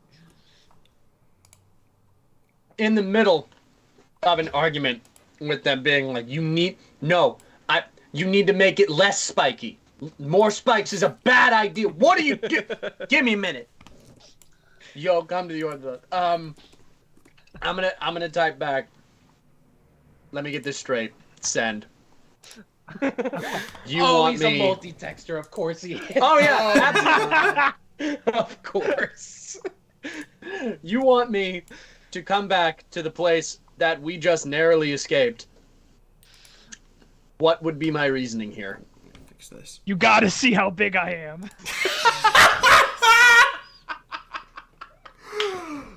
Oh, I shouldn't laugh so fast. That was a good clip, and the audio bug is gonna ruin it. No! We put these on YouTube for money! God! You gotta see it. God. You are never gonna believe. Oh my god. Oh! Okay, Glib is just gonna put the tablet face down beside him and go back to arguing. Guys, I think the tech issues were trying to save Everyone us. a favor and be like, gonna pretend that didn't happen. No! Oh my I god. can't even be the title of the episode. We'll get taken down Yeah, we so can't. quickly. We'll get demonetized immediately. It We'll get taken down. Fuck. Okay. Oh, God. We're on our own, and he ain't responding. oh my god, bid picture, it didn't happen. I'm going to explode. I'm going to detonate, I think. Gotta see it, dude. Someone needs Goodness. to do a supercut of Nathan saying that. I've never felt the touch of a woman. Somebody fart cloud alone. The greatest Someone hits do a of Nathan supercut. Apollo. Nathan Apollo. Just title it Nathan, the cameras are on. Oh my god. Oh Alright, my now that that's fucking God. disabled the whole party for a couple minutes, Right. what are you guys doing to figure this out? All right. Okay, God. we're on our own. I guess. Yeah, Glib's ignoring you. I guess. I guess Oh my god. we should try to go back in and make sure our friend is okay. Can we see any feasible way to enter this actively warping building? There is, we'll say that actually, there is a door. There is not usually a permanent door there, but there is at the moment. Can I? If I'm gonna do a little test first. If I step in, do I start getting big again? Not immediately, at least. Right. Okay. I'm gonna become a tube of meat. Getting stuck into this. In a larger tube of meat, basically. Yeah. Episode Oh, 3, no. Goodbid turns into a sausage. Sausage links. You gotta see how big I am. You gotta see it. Oh boy. You are not gonna believe this, dude. I'm huge. I just like The Simpsons. You gotta see how big I am, and then the next text is just sausage. Sausage. Yeah. Let's Is get the this whole an channel attempt at monetized. innuendo? We can't. We can't. Moving on. We have. So Yeah, we enter. going in the tunnel. Yes, go in the tunnel. The tunnel is just a straight. It's just straight on. Okay. So it's not like a weird curvy tower tunnel like it was? Not a weird curvy tower tunnel up or down. I am perturbed by the straightforward nature of this. I don't know if I'm perturbed by much anymore. Let's just go. No, fair. All right, so you guys start heading down this tunnel, and heading down the tunnel, and heading down the tunnel, Yeah. and heading Yeah. down the tunnel. I'm sensing a pattern. Can I make like an Arcana check to sense like a hidden right turn or left turn? Go for it.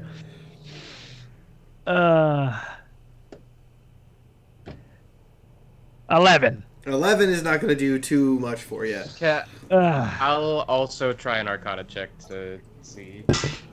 Clank. Nah, that's a 7. 7 is Okay. worse. Well, Well, What do I got? What do I have? Where are my spells? I wouldn't even know what to target because I have Dispel Magic, but I don't even know what you would do that on. The only thing I can think of is what do you got? Well, I was like, maybe I should Dispel Magic on you, but that's not really resource. It's not necessary right now, I guess. So I'll table that for later. I do have... So I have Counterspell, but I don't think that'll be that useful. I don't know for like a magical... I don't think it's this kind of magic that I can counter. And I also have Fly, so we could go back outside and just try to fly to the top. But we might just enter... you're flying forever. You pass another window, and another window, and another window.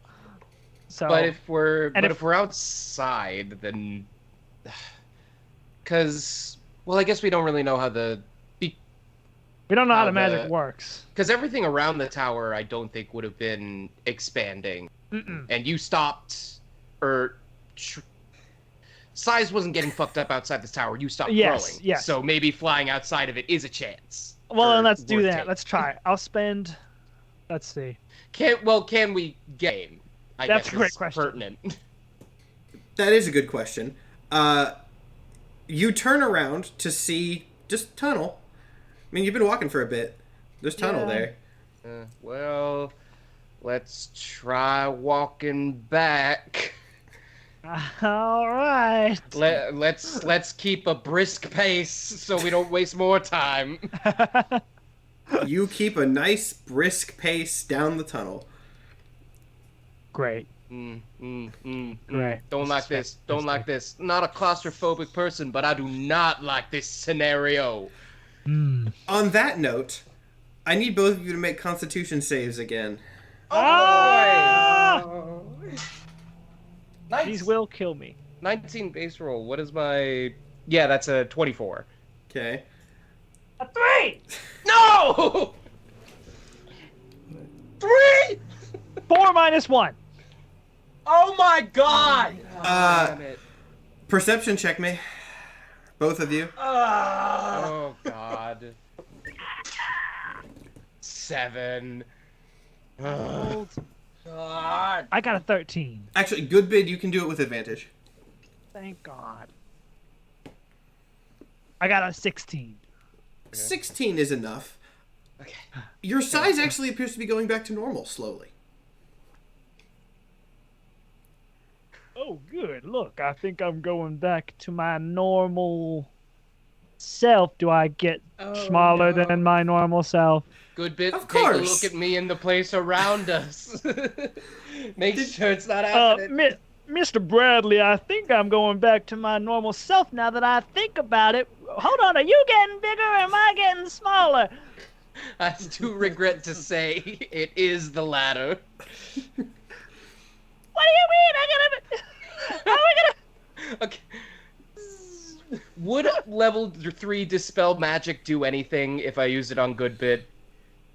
Arcana check. Alright. There's no windows to jump out of. That is a 5. 5? You don't know. You don't really know. I also want to point out, someone in chat says, do their clothes change size with them? This is a spatial distortion, so yes. You freaks. You make me sick. Don't be getting any ideas. I've seen the AO3 you people fucking make. Don't you fucking do this shit. How small am I getting? How fast? I mean, I have no way of stopping it. Yeah, I'll try casting it, because what is there to lose other than a spell slot? And I don't have a ton of spells, so... Make me another Arcana check, just for, like, can you do the spell good? I'll give you a fighting chance at it. It's a 10. A 10 is... Wait, Oh, sorry, I wasn't generous enough. That's an 11. Oh, well, an 11 is better than a 10 by raw numbers. I'll... Actually, given the nature of what's happening here... Mathematically, that is slightly better. Okay, Goodbid's shrinking slows. So you are not in imminent danger of, shrinking between the molecules and going into the quantum realm. But you can still feel like very slow. I would say you are about the size of sticks at the moment. comparatively, and you can feel there's like still a slight shrinking going on.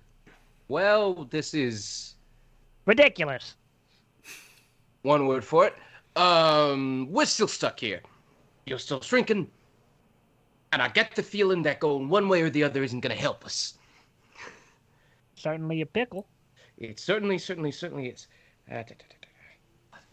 There's some interest. I'm curious if you guys are going to think of the possible way out that I'm thinking of, or if you're going to figure another option. If you don't think of anything, I'll give you some. You can insight check. Let me insight check, please. I'll also insight check. Nathan's brain left the building the minute I started texting Glib. That's Oh god.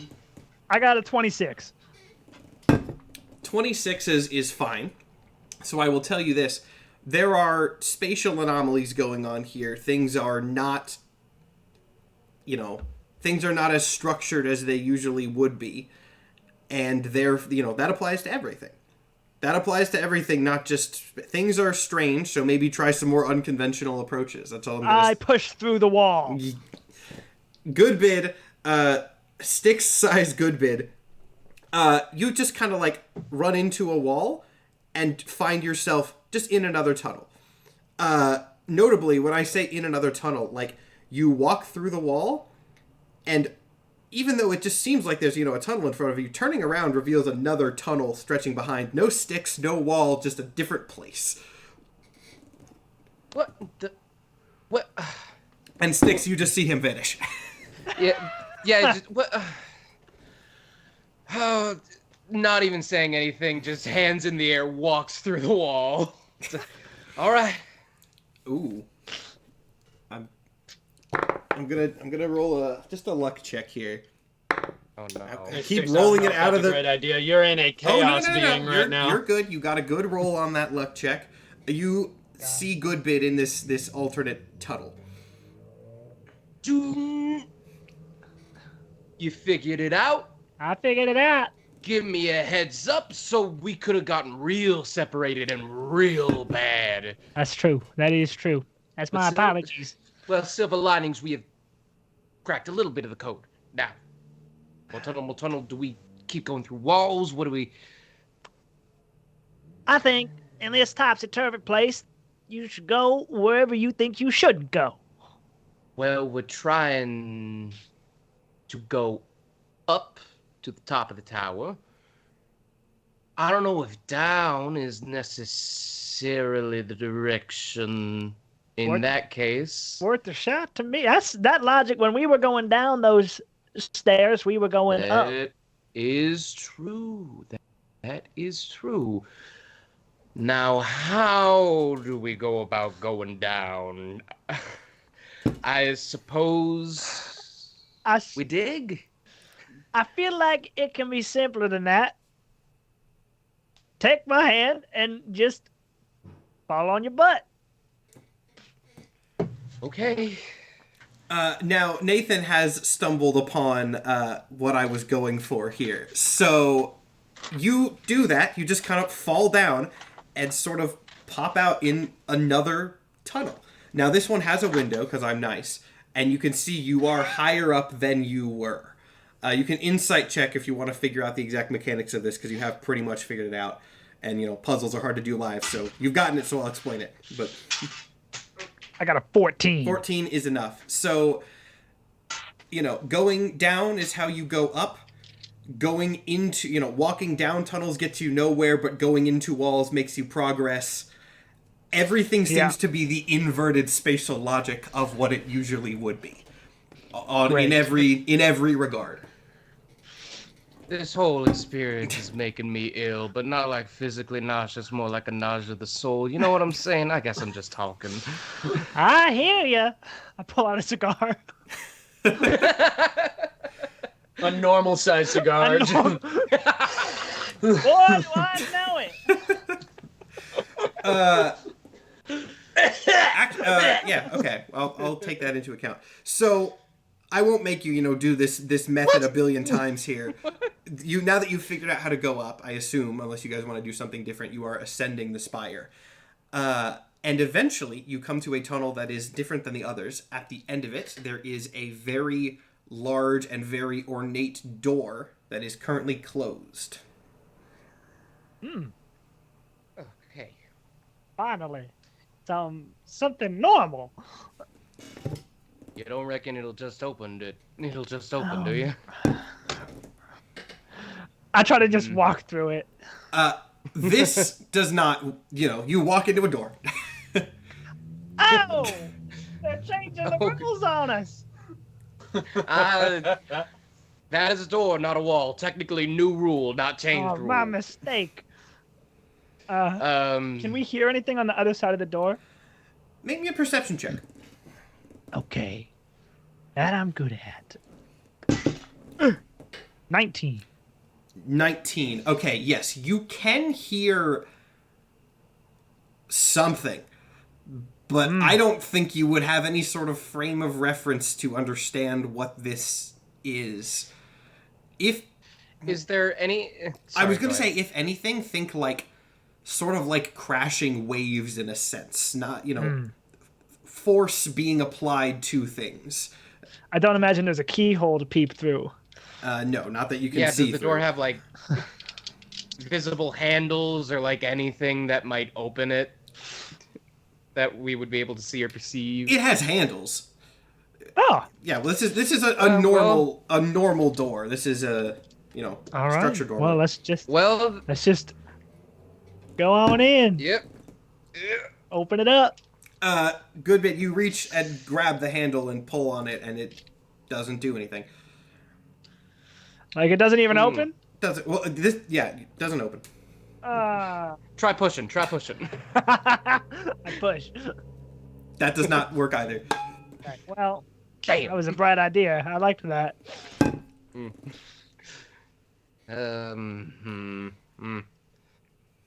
Well, if we want to go through that door, everything's been opposite so far.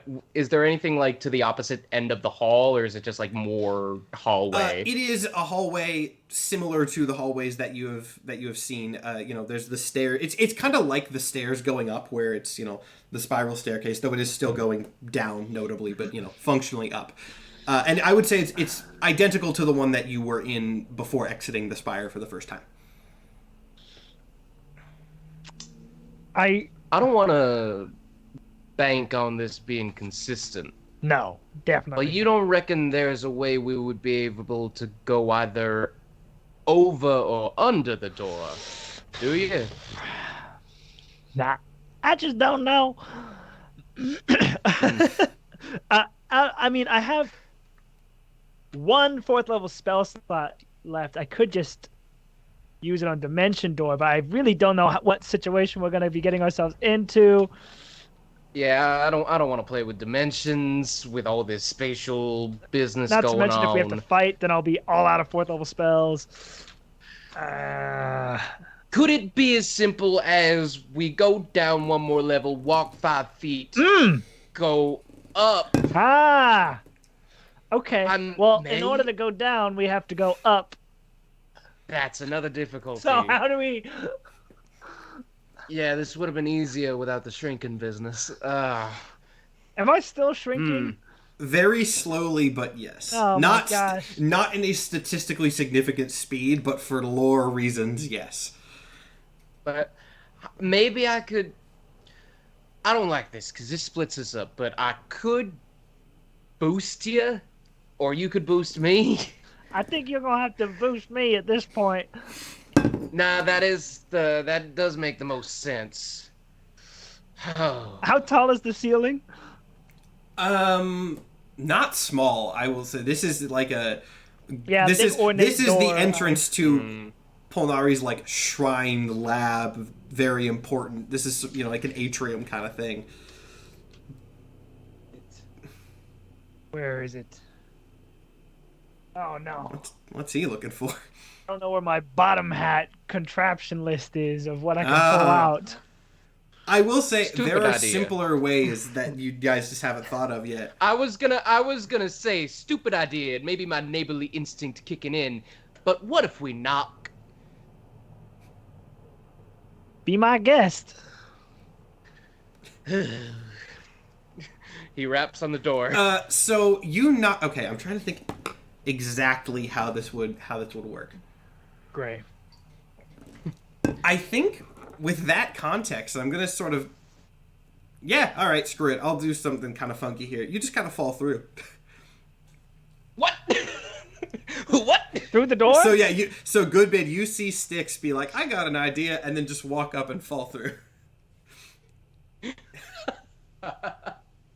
Well, he said he was going up to knock. We'll say what Styx sees once Goodbid makes his way through. Yeah, I'd mimic as best I can what he did. I need you to describe exactly what you're doing specifically in that context. I go up and attempt to knock. Okay, that was all right. That's good. If you had set up with I'm gonna mimic exactly what Styx is doing, that would not have worked. But with that, you are able to get in. Great. So you fall in and see just some. Now we're getting into the Doctor Strange mirror dimension sort of nonsense. The room that you are now standing in is, though you don't know it, the same one that that Bella was in beforehand, but in utter chaos spatially. There are things, moving. There's sort of kaleidoscope-like areas where items and objects are replicated in different facets. It also looks notably far bigger than it should be. You can see sort of, I want to say pieces of Polnari, but before the audience freaks out, when I say pieces, I don't mean like severed. I mean like spatially distorted, like sort of House of Mirrors fractured along, not like cut into pieces, all along the sides. And in the center of the room is one part that seems at least slightly more spatially stable than the rest of it.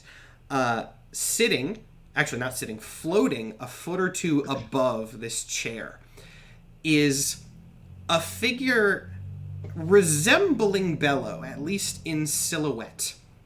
But instead of Bello's chaos-like form, what you see is almost like a window into space. You see stars and galaxies and nebulas sort of as if you're looking through a telescope.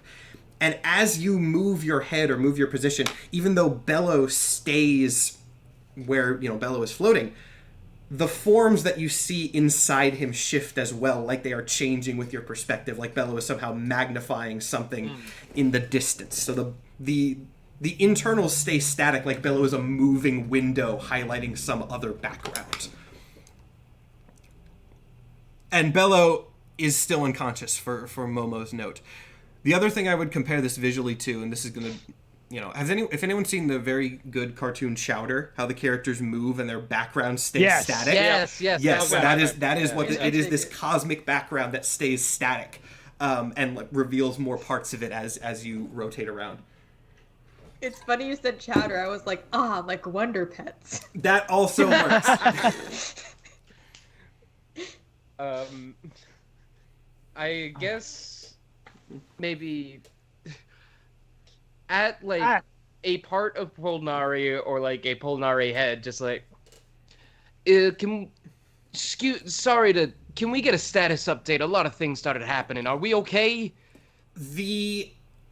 You can see sort of the Polnari head that is kind of, again, in this sort of mirror dimension fractured state along the edge. You see its mouth move, and then you hear, coming from a different place in the room, what sounds sort of like speech, but it's very difficult to make out, as if the words are coming in, like as if you took the audio file, chopped it up, and rearranged it in a random order. Well,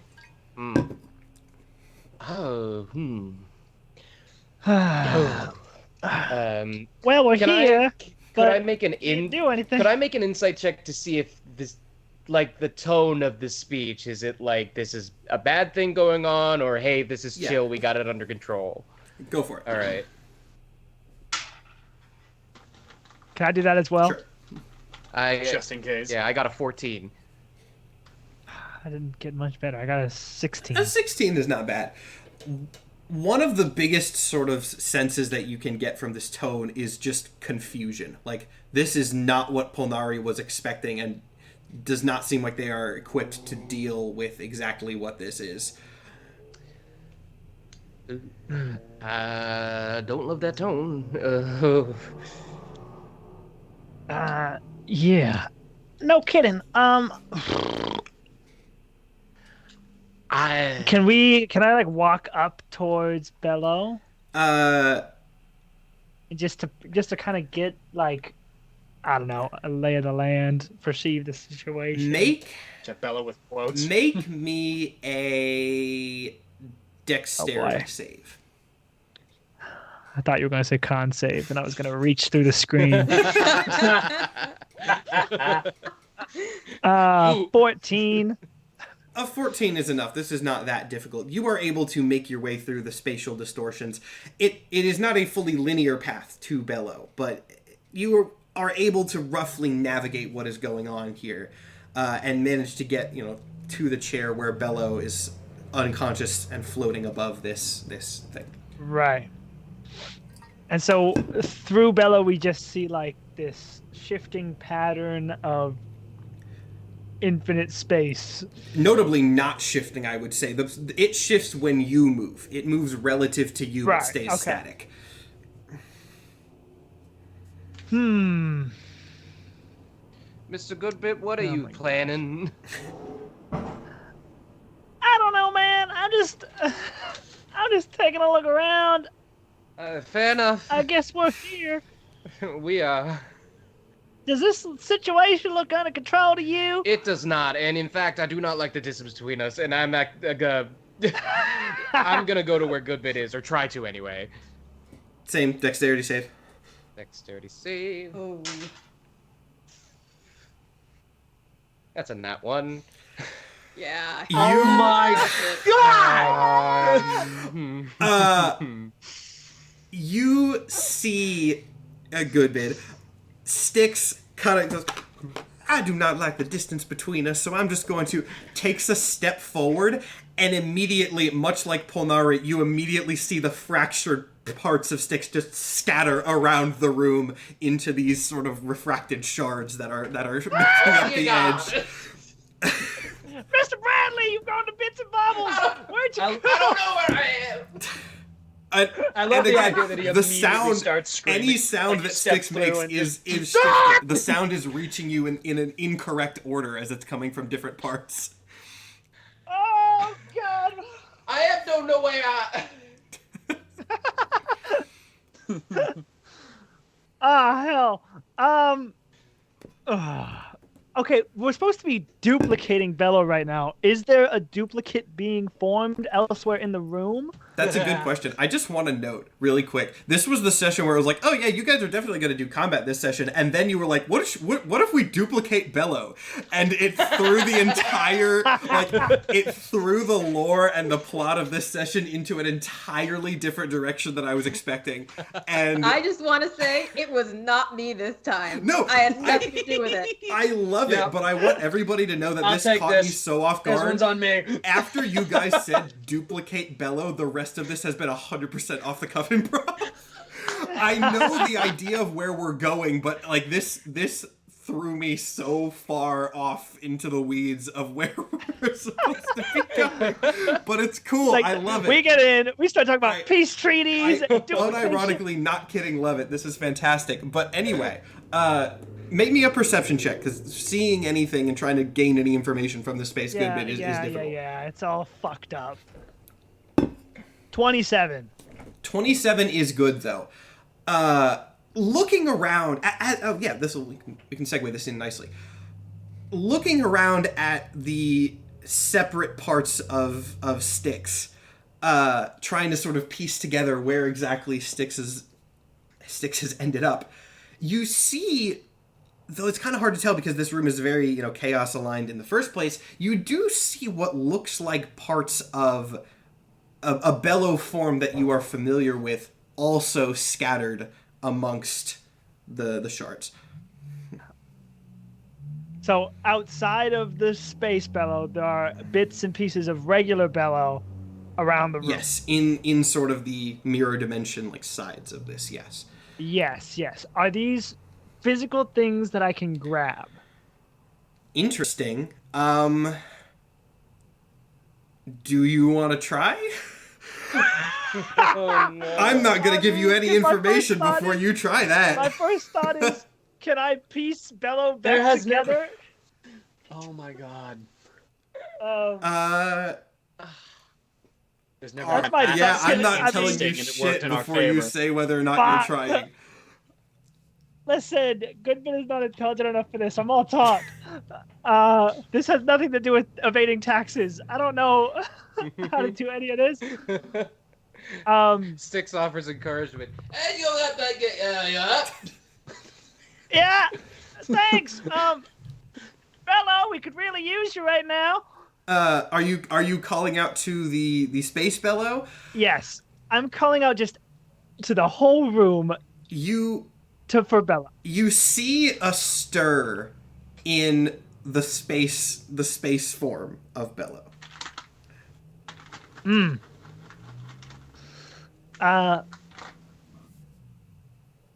Bello, I need you to wake up. It's time to wake up. I'm knocking directly to the space one. At this point, Momo, Bello awakens. You don't know exactly what happened. You have no context as to what did this, but you are still in your space form, and the walls are like this, and the room is bad, and Goodbid looks confused. For you, it's been like 30 seconds. And- You went out, and now Goodbid is yelling at you, and you're in the mirror dimension.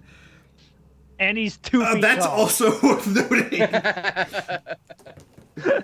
What in the no. What is going on here? Bello, everything's going to mess. I'm really small. Bradley shattered into a million pieces. How you feeling? I mean, I feel fine. I don't feel anything. You think you could, kind of ironic to say this, but you think you can make some order out of all this chaos that's happening right now? I could try. Can I just try? I don't know what check I would make to do Make this. me an Arcana check. Come on, nat 20. Come on, nat 20. Come on! That's an 8. It was like literally about to tip into a 20, and it was like 8. The spatial distortion is affecting your dice rolls. Yeah, no, this is weird. I don't think I have any control over this. I don't know what would make you think I did. I don't know. Wishful thinking that something would go right maybe once, but we'll figure it out. All right. Well, I could try just putting people back together, and I'm just gonna go Yeah. and find the shards of sticks and put them in like a puzzle order. like a weird puzzle piece. Okay. I'm trying to think. So, I'll open this up to the cast here. What role do you think it would be to put a puzzle together correctly? I think it's an intelligence roll, which is not what I you're would say gonna want intelligence. to do. I don't think so. I would say probably intelligence. Maybe As a I would say- probably intelligence. I would as say- part of this party, maybe not intelligent. Anything maybe but a- intelligent. Deaths. maybe a med check to see if you can put a goblin together correctly. I'm gonna say that Yeah. this is a space. Hey, Goodbid, do you Look. know what goblins look like built? This is a spatial I- reasoning exam. I'm gonna say make an intelligence check. Ugh. I would argue that it would be a history of how well I remember what Styx looks like, and that is also Oh, an intelligence check. Yeah, I was about to say, is history? Yeah. Oh, okay, fine, It is sure. also- Do you have, And- all right. Can I history. help? Bello, Because be I careful. know- There are 5 mouths, and you Can I help? It's a really good History point. even. As I puzzles help? He's go, the one guy with repeating as body puzzles parts. go, Okay. Fucking relax, guys. That's a 16. a 16. Okay. You're gonna be mostly together. I'm gonna say that's enough. You are able to take the shards of sticks and reform them. There seem to be no ill effects on Bello for doing this. Sticks, interestingly, like for you, perspective-wise, like, you didn't feel anything change at this point, because, it's just a spatial sort of displacement. It's not like your body parts were actually separated. You just, couldn't move properly, and all the different parts of your body were, like, feeling different sensations, and now they're back together. So... I don't even want to find out what happened. Thank you, Bello. All right. Now, Polnari, this is going to take a little bit longer with you. You have a lot of pieces. Well, there is good news there, which is that I'm not even going to make you roll, because Polnari is a shifting being inherently, and if you put things together wrong, they can just shift back to where they're supposed to be as long as they are together. Right. So... are there still bits of regular Bello floating around? There are still bits of regular Bello floating around. Also, Bello, I don't know if you've noticed that you look, like, very different, but... I wouldn't know. Yeah, does Bello have any features, or is it just a silhouette of shifting stars? I would say, okay, we'll say that the core facial features, eyes, maybe mouth. Obviously, I'll leave the specifics up to Momo, because this is Momo's character. But, like, any features that are important are still sort of present on the surface of the outline in sort of the shifting iridescent energy. So there's, like, the spots of, like, shifting chaos energy for eyes and things like that. And again, you can flavor that as you want. It's your character, but... No, that works. Okay, cool. I would try... Sorry. I would try putting together the ones that look like you. Oh, yeah, I know what I look like. And I put myself together. Yeah, I will not make you roll for Pull that yourself one either. together. So, this is where things get interesting. Bello puts together the pieces of Bello. And Bello just kind of looks around. What happened? I'll get the Bello voice as we go. Hello, Bello. I am also Bello. Bello kind of looked and goes, oh, well, hello, I'm Bello too. When did you... Are we both Bello? I don't think you're me. You don't feel like me. Do I feel like you? We're both me. You are me and I am you. Oh. Can we be best friends? I think we already are best friends. Oh my god, that's so exciting. Okay, if I'm Bello, then you could be Tello? Fellow? Wait. But you're the copy, right? Cuz I went to sleep in the chair. I went to sleep in the chair. And now I'm here and you have different colors. Well, I'm the original, and you're the copy. You were pieces, and I put you together. No, because I know what I look like, and I look like me, Stitch? and you look like me, but your color, you have space inside, you have stars, which I get, because did you eat the stars, and now you're made of the stars that we ate? Because I look like me. Mr. Goodbid, how long do we let them go about this? I really don't know. We gotta come to. I think they're mainly just concerned about changing their names. That's probably it. Hey guys, we need excuse to me. convince the necrocephali that this is Bello. Maybe don't give it another name. Excuse me, Bellows. The naming is something we can do later, and in fact, different naming might not be intuitive to what we're doing. If there is an original, we can ask Polnare once they are put back together. What did you know you could do all with the whatever happened to me and the building and him with the shrinking and the growing and the pretend I'm more gracefully I'm asking The shrinking? What shrinking? I don't know about any shrinking. Well, I'm really small. he is. If you remember, Still. if you remember, I used to be really big. But I was also really, really big, and I was too big. Like, I just look I'm at the other shorter Bill, than it's like, Sticks you right remember now. Yeah, colorful Bell kind of goes, I remember that you were... Kind of, like, squints a little bit. No, that seems right. Yeah, it kind of seems... This seems right. That seems right. It's not. Yes. I can assure you that it is not. I mean, I'm always above you anyway, so Yeah. it kind of just. Oh, I man. might just be flying a little higher than usual. Oh, bless Yeah. these children. Okay, Really small I'm feather. so happy Glib's not here. let's say for the sake of argument, he is this way normally. He would like not to be. Yeah, you And think you you can make me can- tall just for fun? Right. I mean, yeah. I think it'd be pretty fun. Okay, being tall is interesting. Being tall is interesting. Being tall. Tall. Arcana check. Oh, God. You might just be stuck like this, man. I hope that voice is comfortable. I think that's a 19. A 19 is good. Yeah. Here's the question: it's how much finesse do you need to? You hit tall.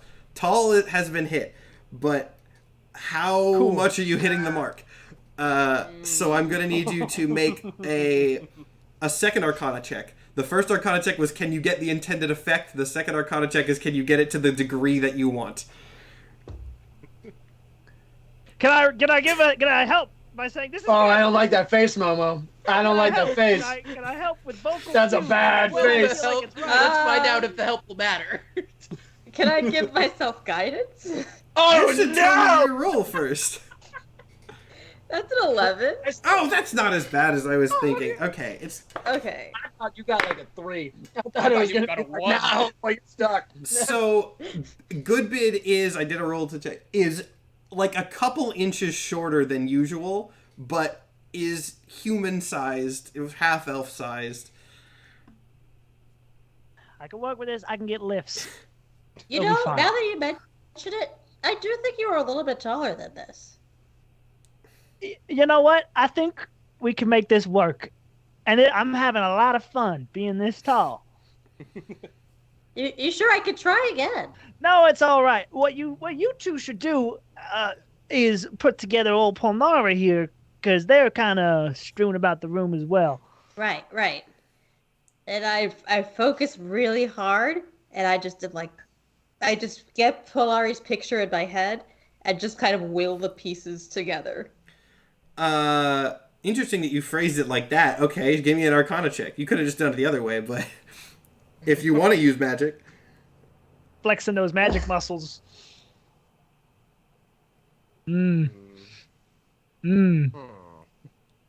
Yes. I believe she's frozen. Oh, there she goes. It's frozen. Oh, It's there a we go. 6. We're back. Okay. It's a 6. The only way that you could fail this was if you got a 1, because Polnari can just reshift. If the pieces I are literally connected got properly. a 2. I got a 2 on Oh, Polari. oh boy. Okay.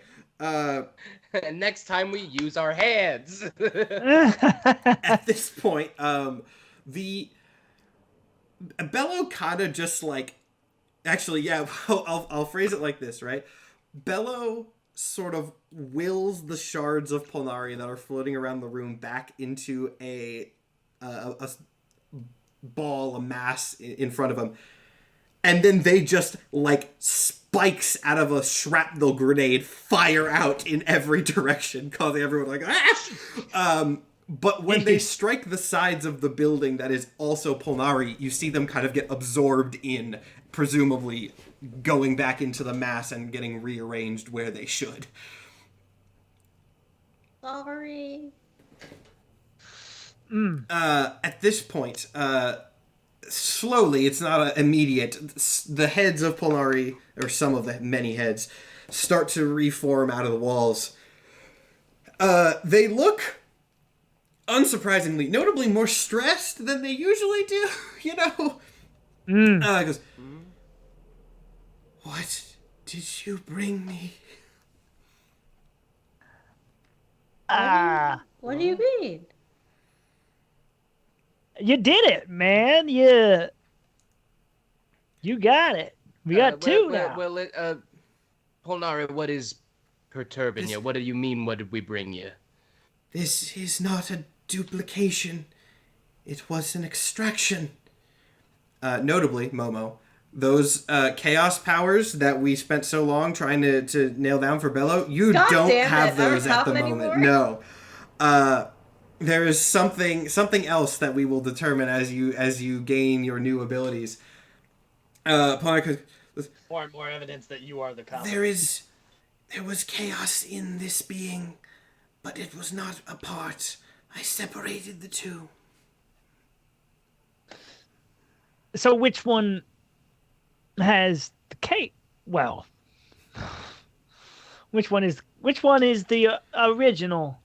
In a sense, they are both one half of the former whole. Right. Which one has powers? They both do, but different. Okay. At this point, Chaos Bello Man. kind of starts waving his hands around and making all these little like colors and sparks and things that you've seen Bello do in the past. Goes, I can still do this. I could do that too. I could do that too. Do the same thing. Make me an Arcana I could check. do the same thing. Make me an Arcana Oh, check no. for immediately trying to use the magic you're now unfamiliar with. continuum again! That's a 21? Okay, you're fine. 21. You are able to do a similar effect, but it is notably like different looking. Instead of the shifting iridescence, it is like tiny like clouds of nebula and stuff floating around. Same mechanics effect, it just looks different, and you do not cause any spatial distortions in reality as you do. When I don't want to be pedantic, Bello, but that did look a little different. Do we have any idea, knowing who has what exactly? I do not know what this one has inside. Gesturing at the space creature. AKA Momo. Momo, yes. Like, well, but what do you? I don't feel any different. And I guess I look down at myself for the first time and see like my little spindly arms just look like galaxies. And I'm just like, what? Like, I don't. Who is this? Do I recognize this form at all? Do you like mentally? I'm assuming is there any form of recognition in there? There's I'm deciding what check that would be. I guess a history check. I'm gonna say because if they just pulled the chaos out, unless Bello had chaos forever. That's an 11. An 11. Okay, that is above average. So I'm gonna say it. At looking at your form, you sort of get this inkling of familiarity with it. And while you don't know exactly where you've seen this before, the notion that you get... Bello wanted to eat stars. And Bello previously, in some capacity, had what at least appeared to be stars inside him. So it could be interpreted that eating stars was a sort of mixed up confusion of trying to get back to his previous form. Because Bello looks inside, Bello sees stars, Bello doesn't have that anymore. I gotta get the stars, I gotta put them back. the soup. Oh. So does the other Bello not have stars at all? It's just colors? Yes, the other Bello is what Bello looked like before with okay. just the colors, Okay. no internal stars. Well, they both have powers. We can't give... The plan requires for us to give Colorful Bello, along with Glib, to the Necrocephali, because, well, we can't just give them a whole different looking thing. Mm-hmm. Oh, I think this will work out. Can I go over to other Bello? Yeah. Bello, we've been together for a really long time. I want to thank you for our time together. It seems like we're going to be separated for a bit. That's okay. Good luck. We'll always be best friends, even if we're apart, because part of us is still a little bit together. And Chaos Bello holds out a little hand to Oh, wow. to touch. This is so cute. touch hands, and I go for a hug. Oh. The two Bellows hug. Wow. A butterfly yes, hug. a nice little butterfly hug. Do I have Styx's number? I was just about to say, think you would. I'm not texting Goodbid. Yeah, back. I don't think Glib exchanged phone numbers. Not big anymore. No, I won't. Someone in chat said, what if they fuse again and we have to do this whole process a second time? Just a single text. Well, then we've Glib. already done it once. We know how to fix it. Just a single text Glib. Yo, shit's crazy. Yo, this shit. I hope you like Bello, because there's going to be a lot more coming up. Oh my gosh. Can I get other Bello's number so we can contact each other? Yeah. I would think there's still only one tablet. Oh, fair. I would actually, Chaos Bello doesn't have a tablet because Chaos Bello was extracted. I mean, at the moment at least. Well, can I get another card so we could talk to each other? Polnari does provide that. Yes. Yeah. There's a Walkie talkie. A communication for Chaos Bello. I think we can just. I would say let's call Glib back in probably the day of what we were going to say the peace treaty signing is. Yeah, let's do it like stupid early in the morning so that there's nobody like watching me. Exactly. Yeah. We'll somehow get a hold of Glib. We might not be at that point yet. Okay. Glib is you're not calling Glib now. You are you're not summoning Glib now. You're calling Glib, but you're not saying, "Hey, come over here." You're saying, "Hey, we'll meet you in a few days."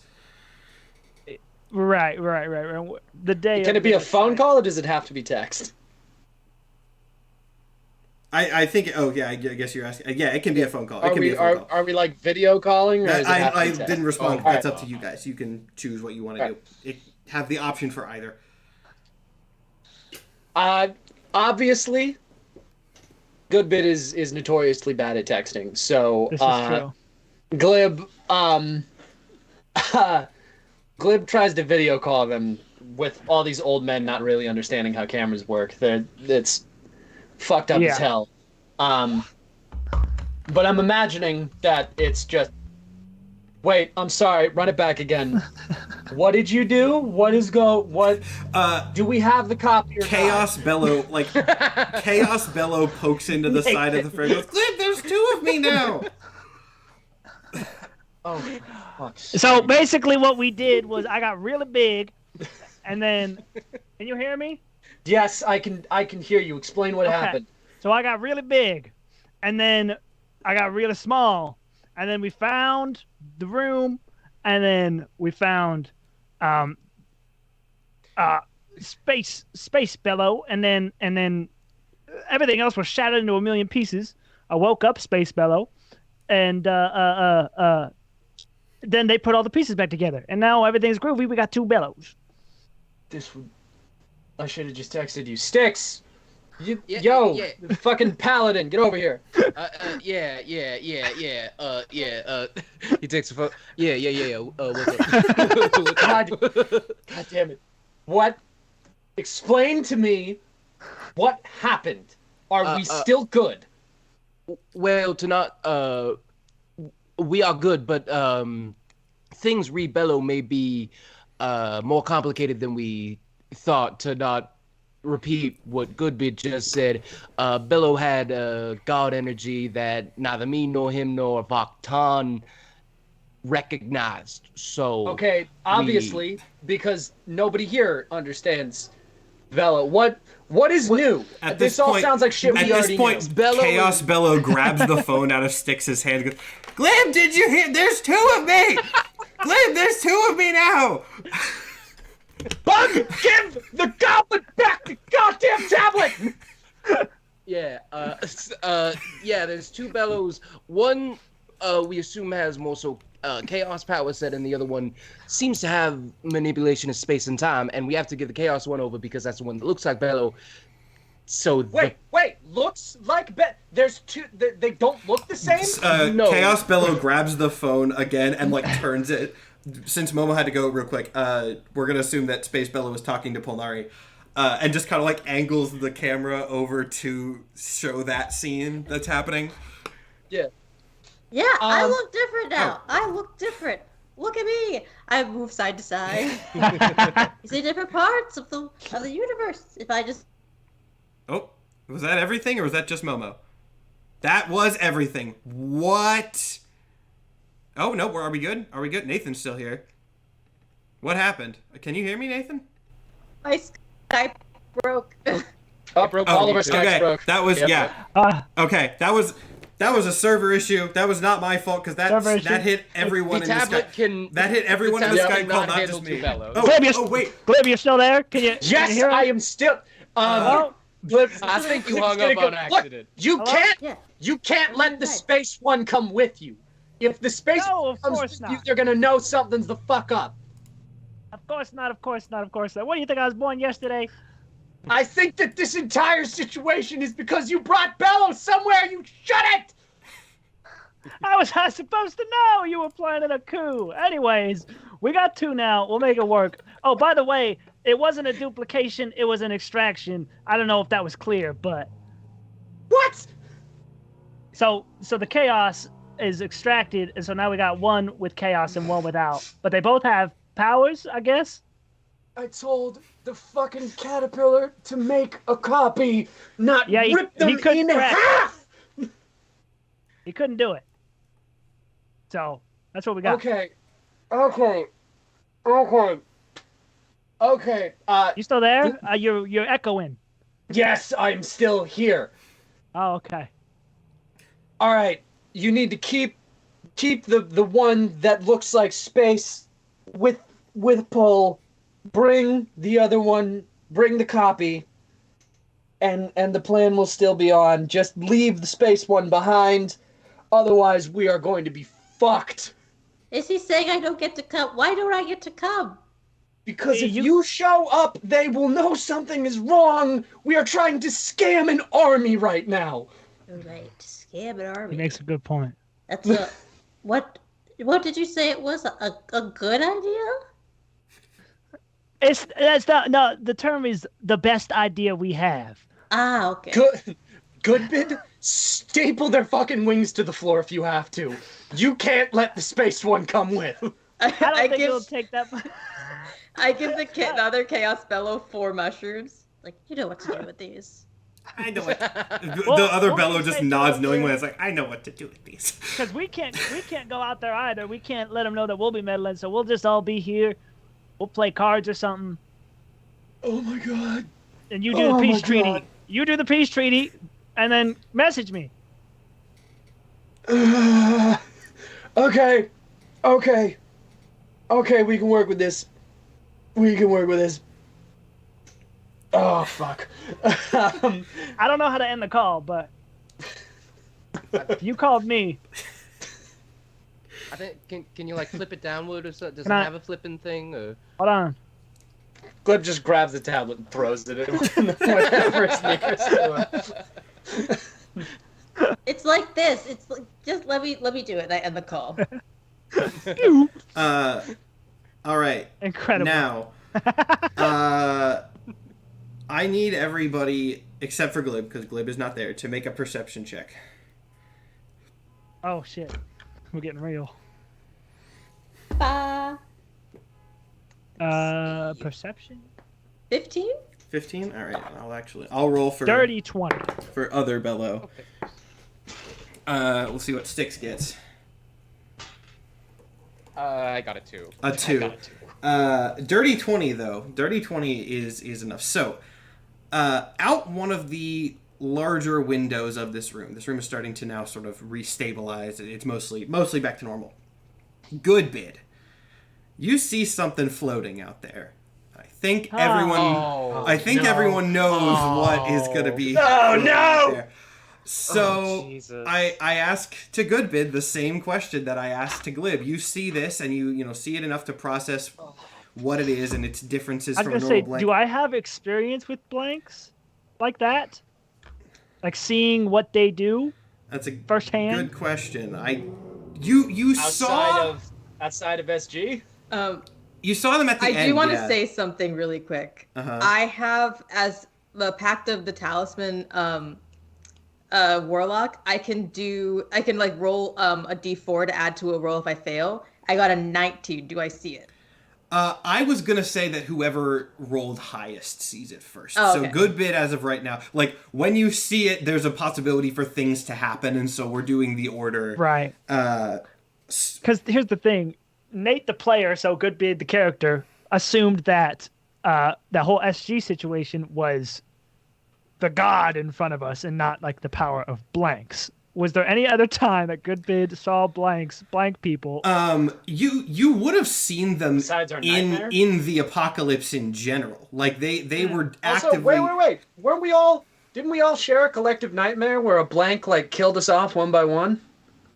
Yes, but that also was a collective nightmare. So Right. However much credit you want to lend to that.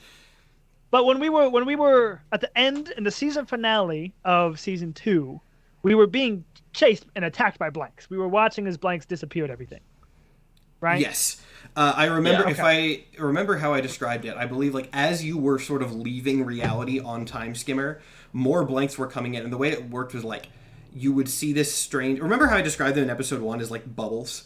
You saw, now that, if you go back and look at that episode, I hope I described it in the way I'm remembering, you kind of saw the bubbles forming. Like, as you left the threshold of reality, you saw these, like, pieces of nothingness kind of tearing themselves in and flying down towards the continent to destroy stuff. Okay. And I can tell without looking at it that's what it is. You can tell that they are similar. You can, again, they are this one has this one has 2 eyes and it has the stream of tears. It's also, I would say, like, to make the tears more contrasting, the black and white is a little bit lighter, but that's just a visual for your, I genuinely. Oh God. Are you looking away or are you looking at it? I'm trying to think because fucking. Although Goodbid saw blanks attacking, what is there the reason for him to believe that looking at them makes you disappear? Absolutely nothing. You have no reasoning. I have no reason to believe that looking at them is what does it. I assume they might touch you or whatever. I want to state that the only reason that Glib didn't look at it was more out of anger than it was out of anything else. So none of us probably have a reason. I think, especially after hearing that, remembering that, in a split second, seeing what he sees out of the peripheral, remembering that Glib said he saw one, remembering that Emery said that was impossible. Me thinking I see one, I'll go, what the fuck is that? And I'll look right at it. So here's how we're going to do this. I'm going to start talking. Interrupt me when Goodbid looks away. Okay, sure. As Goodbid looks upon this being, this blank-like creature, but with tears streaming down its face, you feel something creeping into your mind. A sensation, an emotion, maybe. But not exactly despair, not sadness, not even apathy. It can best be described as sheer irrelevancy. The magnitude of this thing that you are looking on is so incomprehensible that Goodbid, as you stare at it, you can feel as if you are seeing your whole life unfold before you and disappear into nothingness. Your dreams, your hopes, your goals are disintegrating in front of your eyes as long as you look at this creature. But the response, if any, as you stare at this thing, is almost more terrifying because it responds so little. There is no sense of power in this thing. There is no sense of malice or, grandiose energy, nothing like that. You are looking at this being that seems in all capacity so far beyond you that you cannot fathom it in the slightest, but it doesn't seem to care. This thing in front of you is, if anything can be called it, the main character of reality in and of itself, but it has given up, as if the one thing that reality is supposed to center on has abandoned the concept entirely, causing reality to be meaningless, as if the one thing... I look away. Okay. I look away. Okay. All right, so that happens. Holy shit. I couldn't look away. I was like, this creature is so enthralling. Are you okay, Goodbid? Whoa, wait, what look happened? bad. I don't feel bad. Don't look unless you're prepared to, but there's something outside. What kind of It something? looks like one of them blanks, which I thought was impossible. But then Oh, baby. Can I go out the window like, excuse me? Bello, no! Bello, no! Yeah, let's take Also the most immediately just, optimistic character in that. Yeah, like literally grabbing his way. No, no, no, no, no, no, no, no. Because you don't that is what understand. erased the last We Ghost act- of Octon. We actually go way back. We have a great rapport. Oh, do you now? We do. Well, I don't mean to alarm you, Mr. Bello, but those things are what self, including the former host of Octon. I do not advise looking at it. can they? That Is it can't still be there? Can they true. see it? It's still there. It's just floating there. But they gave me Michelle. Mr. Bello, I do want to respect your wishes, but are you really sure about... I mean, really sure? You're a lackadaisical kind of guy, but are you really sure? I don't know what that means, but I am sure. Bella, Okay, we fair can't enough. let you go. We can't let you go out there because if something happens to you, then we're all, for lack of a better word, screwed. That is... Because we need you, Bella. Well, then just, hold my hand so I don't go anywhere. That can't be how it works. I mean, okay. That don't sound right at all, but okay. I mean, Six will follow Goodbid's lead and grapple in. It's very interesting that this is this sort of, what is this, power of friendship logic is what you've jumped to immediately. But once again, I'm not going to do the entire speech again, but the sense that you get the longer you look at this thing, Bello, is that you are looking upon something the importance of which far exceeds you, but despite that, it does not care about anything. Do I get that the it has. feeling that it's not supposed to be here? Give me, being what you are, give me an Arcana check. Being what you I'm gonna give myself guidance already because I don't feel good about this one. Roll a guidance on top of that. That's a good guidance roll. So that is 15 plus 4, 19.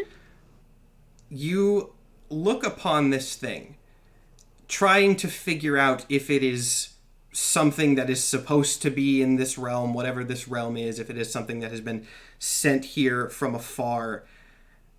And though you're not entirely sure where the thought comes from, the only conclusion that you can manage to get your mind to reach is that this thing is exactly where it's supposed to be.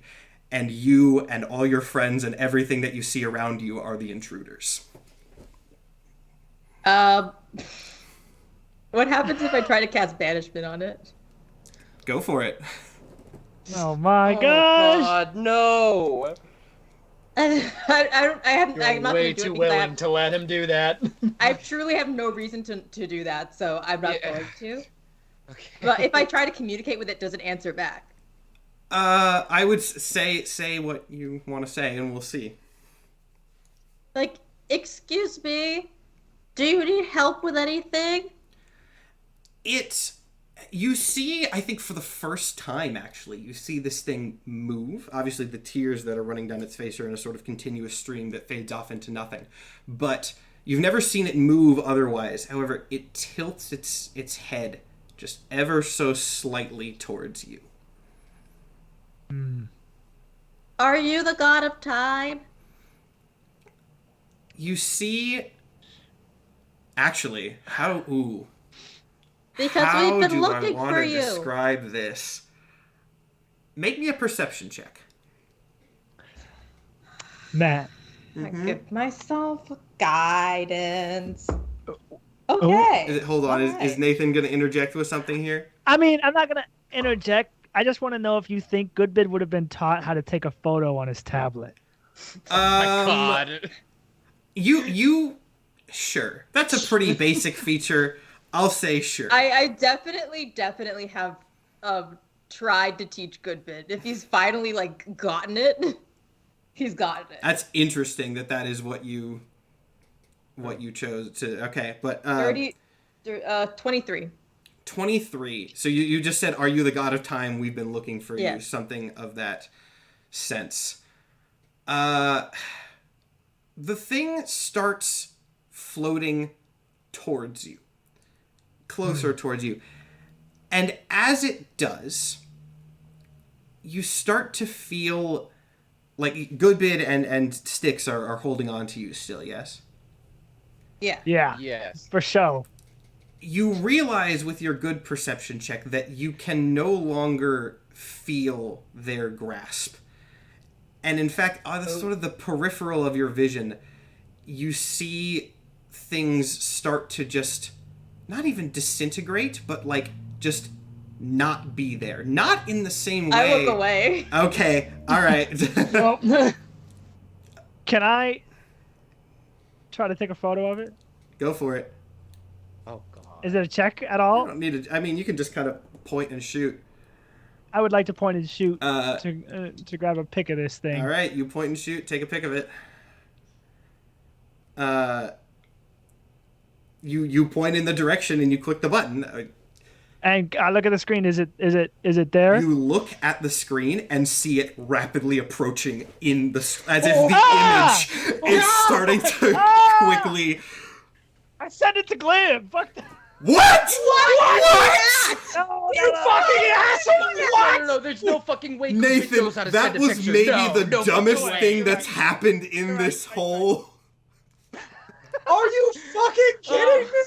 No. You was trying to send the hockey picture I'm to not me! doing it. I take it back. Do I want to let you take such an End impactful the thing back? episode. End the episode there. End the episode there. No, that's it. Momo's right. We're ending the episode there because I have to think about this. Oh my god, Nathan. End the Just episode. fucking hot potatoing it. What is wrong with you? weird cursed god thing.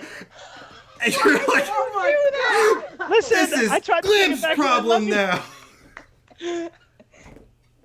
I imagine to give Goodbid some to not completely discredit it. I imagine there's a camera icon in the messaging app that he just pressed That's fair. to That's take fair. a photo of it. And when he got scared, he accidentally sent it. Oh no. Oh my god. Well, that's gonna be a Won't let fun me- episode if you won't let 4. me reel that back. That's gonna be a fun.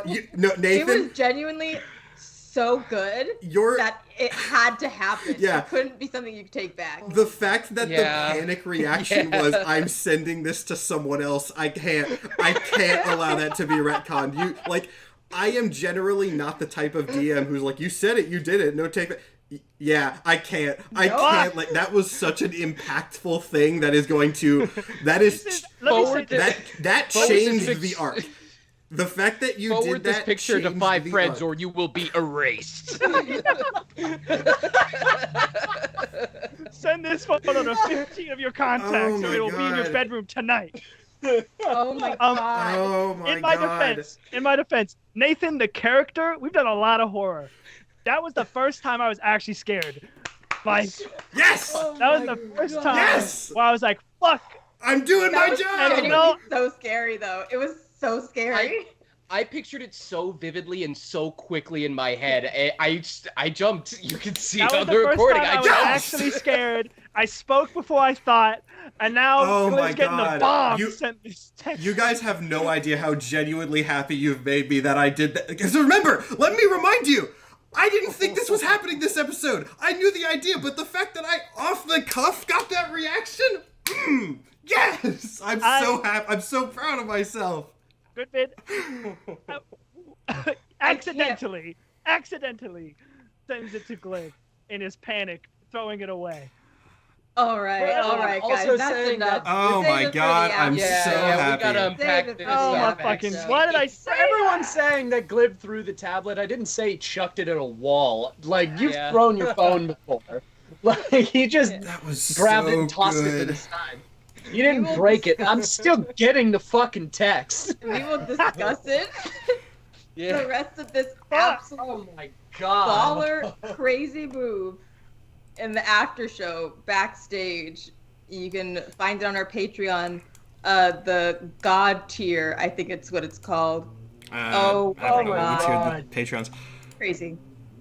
Yes, I know everyone is saying in chat he threw the tablet. A billion people have said that. He threw the tablet, but he threw the tablet. That was like an hour ago. He threw the either way. He threw the tablet and is then gonna get another text notification. It's not like he threw the tablet because there was something scary on it. He threw the tablet and then is gonna hear another little bling, and it's not like he knows. Have to go and get it. This is my only connection to the people on the other side of the line. I'm not gonna break the goddamn thing. Yeah. Oh my fucking God! And he's in the fucking He's in the phone. He's with the necrocephali. He's in the game, and you die for real. Oh my God. If you kill Glib, if you fucking kill Glib because you panic sent a text, I'm gonna lose my fucking mind. If I need to start playing the necrocephaly I just want to point out you sent a goddamn text message. This is like when I say that changed the potential arc of where this is going. You guys don't know what this is yet. I've seen a billion theories in chat, and some of them are better than others. That's all I'm gonna say. But you don't know what this is yet, and the fact that you sent it to Glib alone is bad. Like Glib's a goner. Title of the episode. Glib's a goner. It's not even that. It's like I'm gonna have to text Panda this week to set up things that happen. Like it's that level of. I'm so fucked. It's that level of insanity that you just did. Like it's. Oh my God. It's insane how he's lucky outside the game too. Yeah. That's insane metagaming. I kind of just want to say. That's your first thought? It starts attacking. You didn't even have the text open. Your first thought. I really want to call the episode. Is I sent it to Glib. I really just want to call the episode something along the lines of like Nathan's poor decision, because seeing the name of a player referenced in the title will scare the shit out of everybody, and it doesn't happen till the end of the episode. So they're just gonna be like, Goodbid's just growing and shrinking. That's kind of funny. What's Nathan doing wrong? Oh fuck! Yeah, not Goodbid's poor decision. Nathan's poor decision. No, maybe he will end up in the quantum realm. You wish. Oh my God. He would be alive. I can't wait for everyone. I can't wait for Goodbid to realize. Oh fuck! Hey, let it be known that SG died saying something that Momo thought would be funny. Okay, and if Glib dies because I said something I thought would be funny, it's in keeping. I can't say. I know. It's like poetry. It rhymes. It's like poetry. It's like poetry. Fucking stupid all the way down. Oh my God! Okay. Oh God! This is so interesting. I can't say anything. I can't. If I speak about this, I will spoil it. Nothing. Oh, I'm gonna text Panda something. Panda individually something right now. Anyway. We're still live. We have not ended. I'm well aware. We'll go to the after show. Yeah, I'll text Panda when we get into the after show. Yeah. So thanks everybody for watching. This episode took a turn. This episode took two turns. This episode took two turns, and oh my. That was crazy. I'm sweating. All right. Well, at least we didn't have to do combat, am I right, guys? Hey, guys, hey! This was the good ending. Somehow. Avoiding combat. There's evidence for this. You guys, before we were in the actual episode, like when I was waiting for everyone to get into the Skype call, I was photoshopping a battle map. Like I said that. I was planning combat this session, and then someone said, let's duplicate Bello, and the whole thing went so far off the rails that I can't see the track. Like, it's gonna be fun. We want your memes of how badly this. Oh my! We do want. God. We want them so badly. Send them to us. We want your please. memes. We want your. Somebody needs to draw a blank, but with like the deep fried text of like send this to 7 friends, or else it'll Somebody show do up. fan art of the crying blank and then Okay, send it to I'll him. end. Creepypasta. I'll end this episode for anyone who wants to do that. Remember, this thing looks like a blank, so it is a humanoid outline with like black and white through it. It has 2 glowing star-like eyes instead of 1 that are smaller and placed where human eyes are. And it has these 2 constantly running streams of black tears that go down the face, then off the body, and spiral around it, and then just disintegrate off into nothingness. So there's that if anyone wants to draw fan art of the horrible things that have happened, and then deep fry it. On that note, we got to go to the after show. So plug things. We have merch. Wait, we got to plug. Okay, links for everyone's Discords and things will be in the chat. We have merch. We have new stuff in the merch store. We got Glib pants. We got Backspace stuff. We got Necrocephali stuff. Get him while he's still alive. Yeah. This is a legacy item right here. Yeah. Yeah. And you can find all that. Again, the VOD is not going to be available on Twitch, but it will be up on Wednesday on YouTube, podcasting platforms, etc. So thank you all for watching. I have work to do this week for the narrative, and we will see you all next week for episode 4. Bye.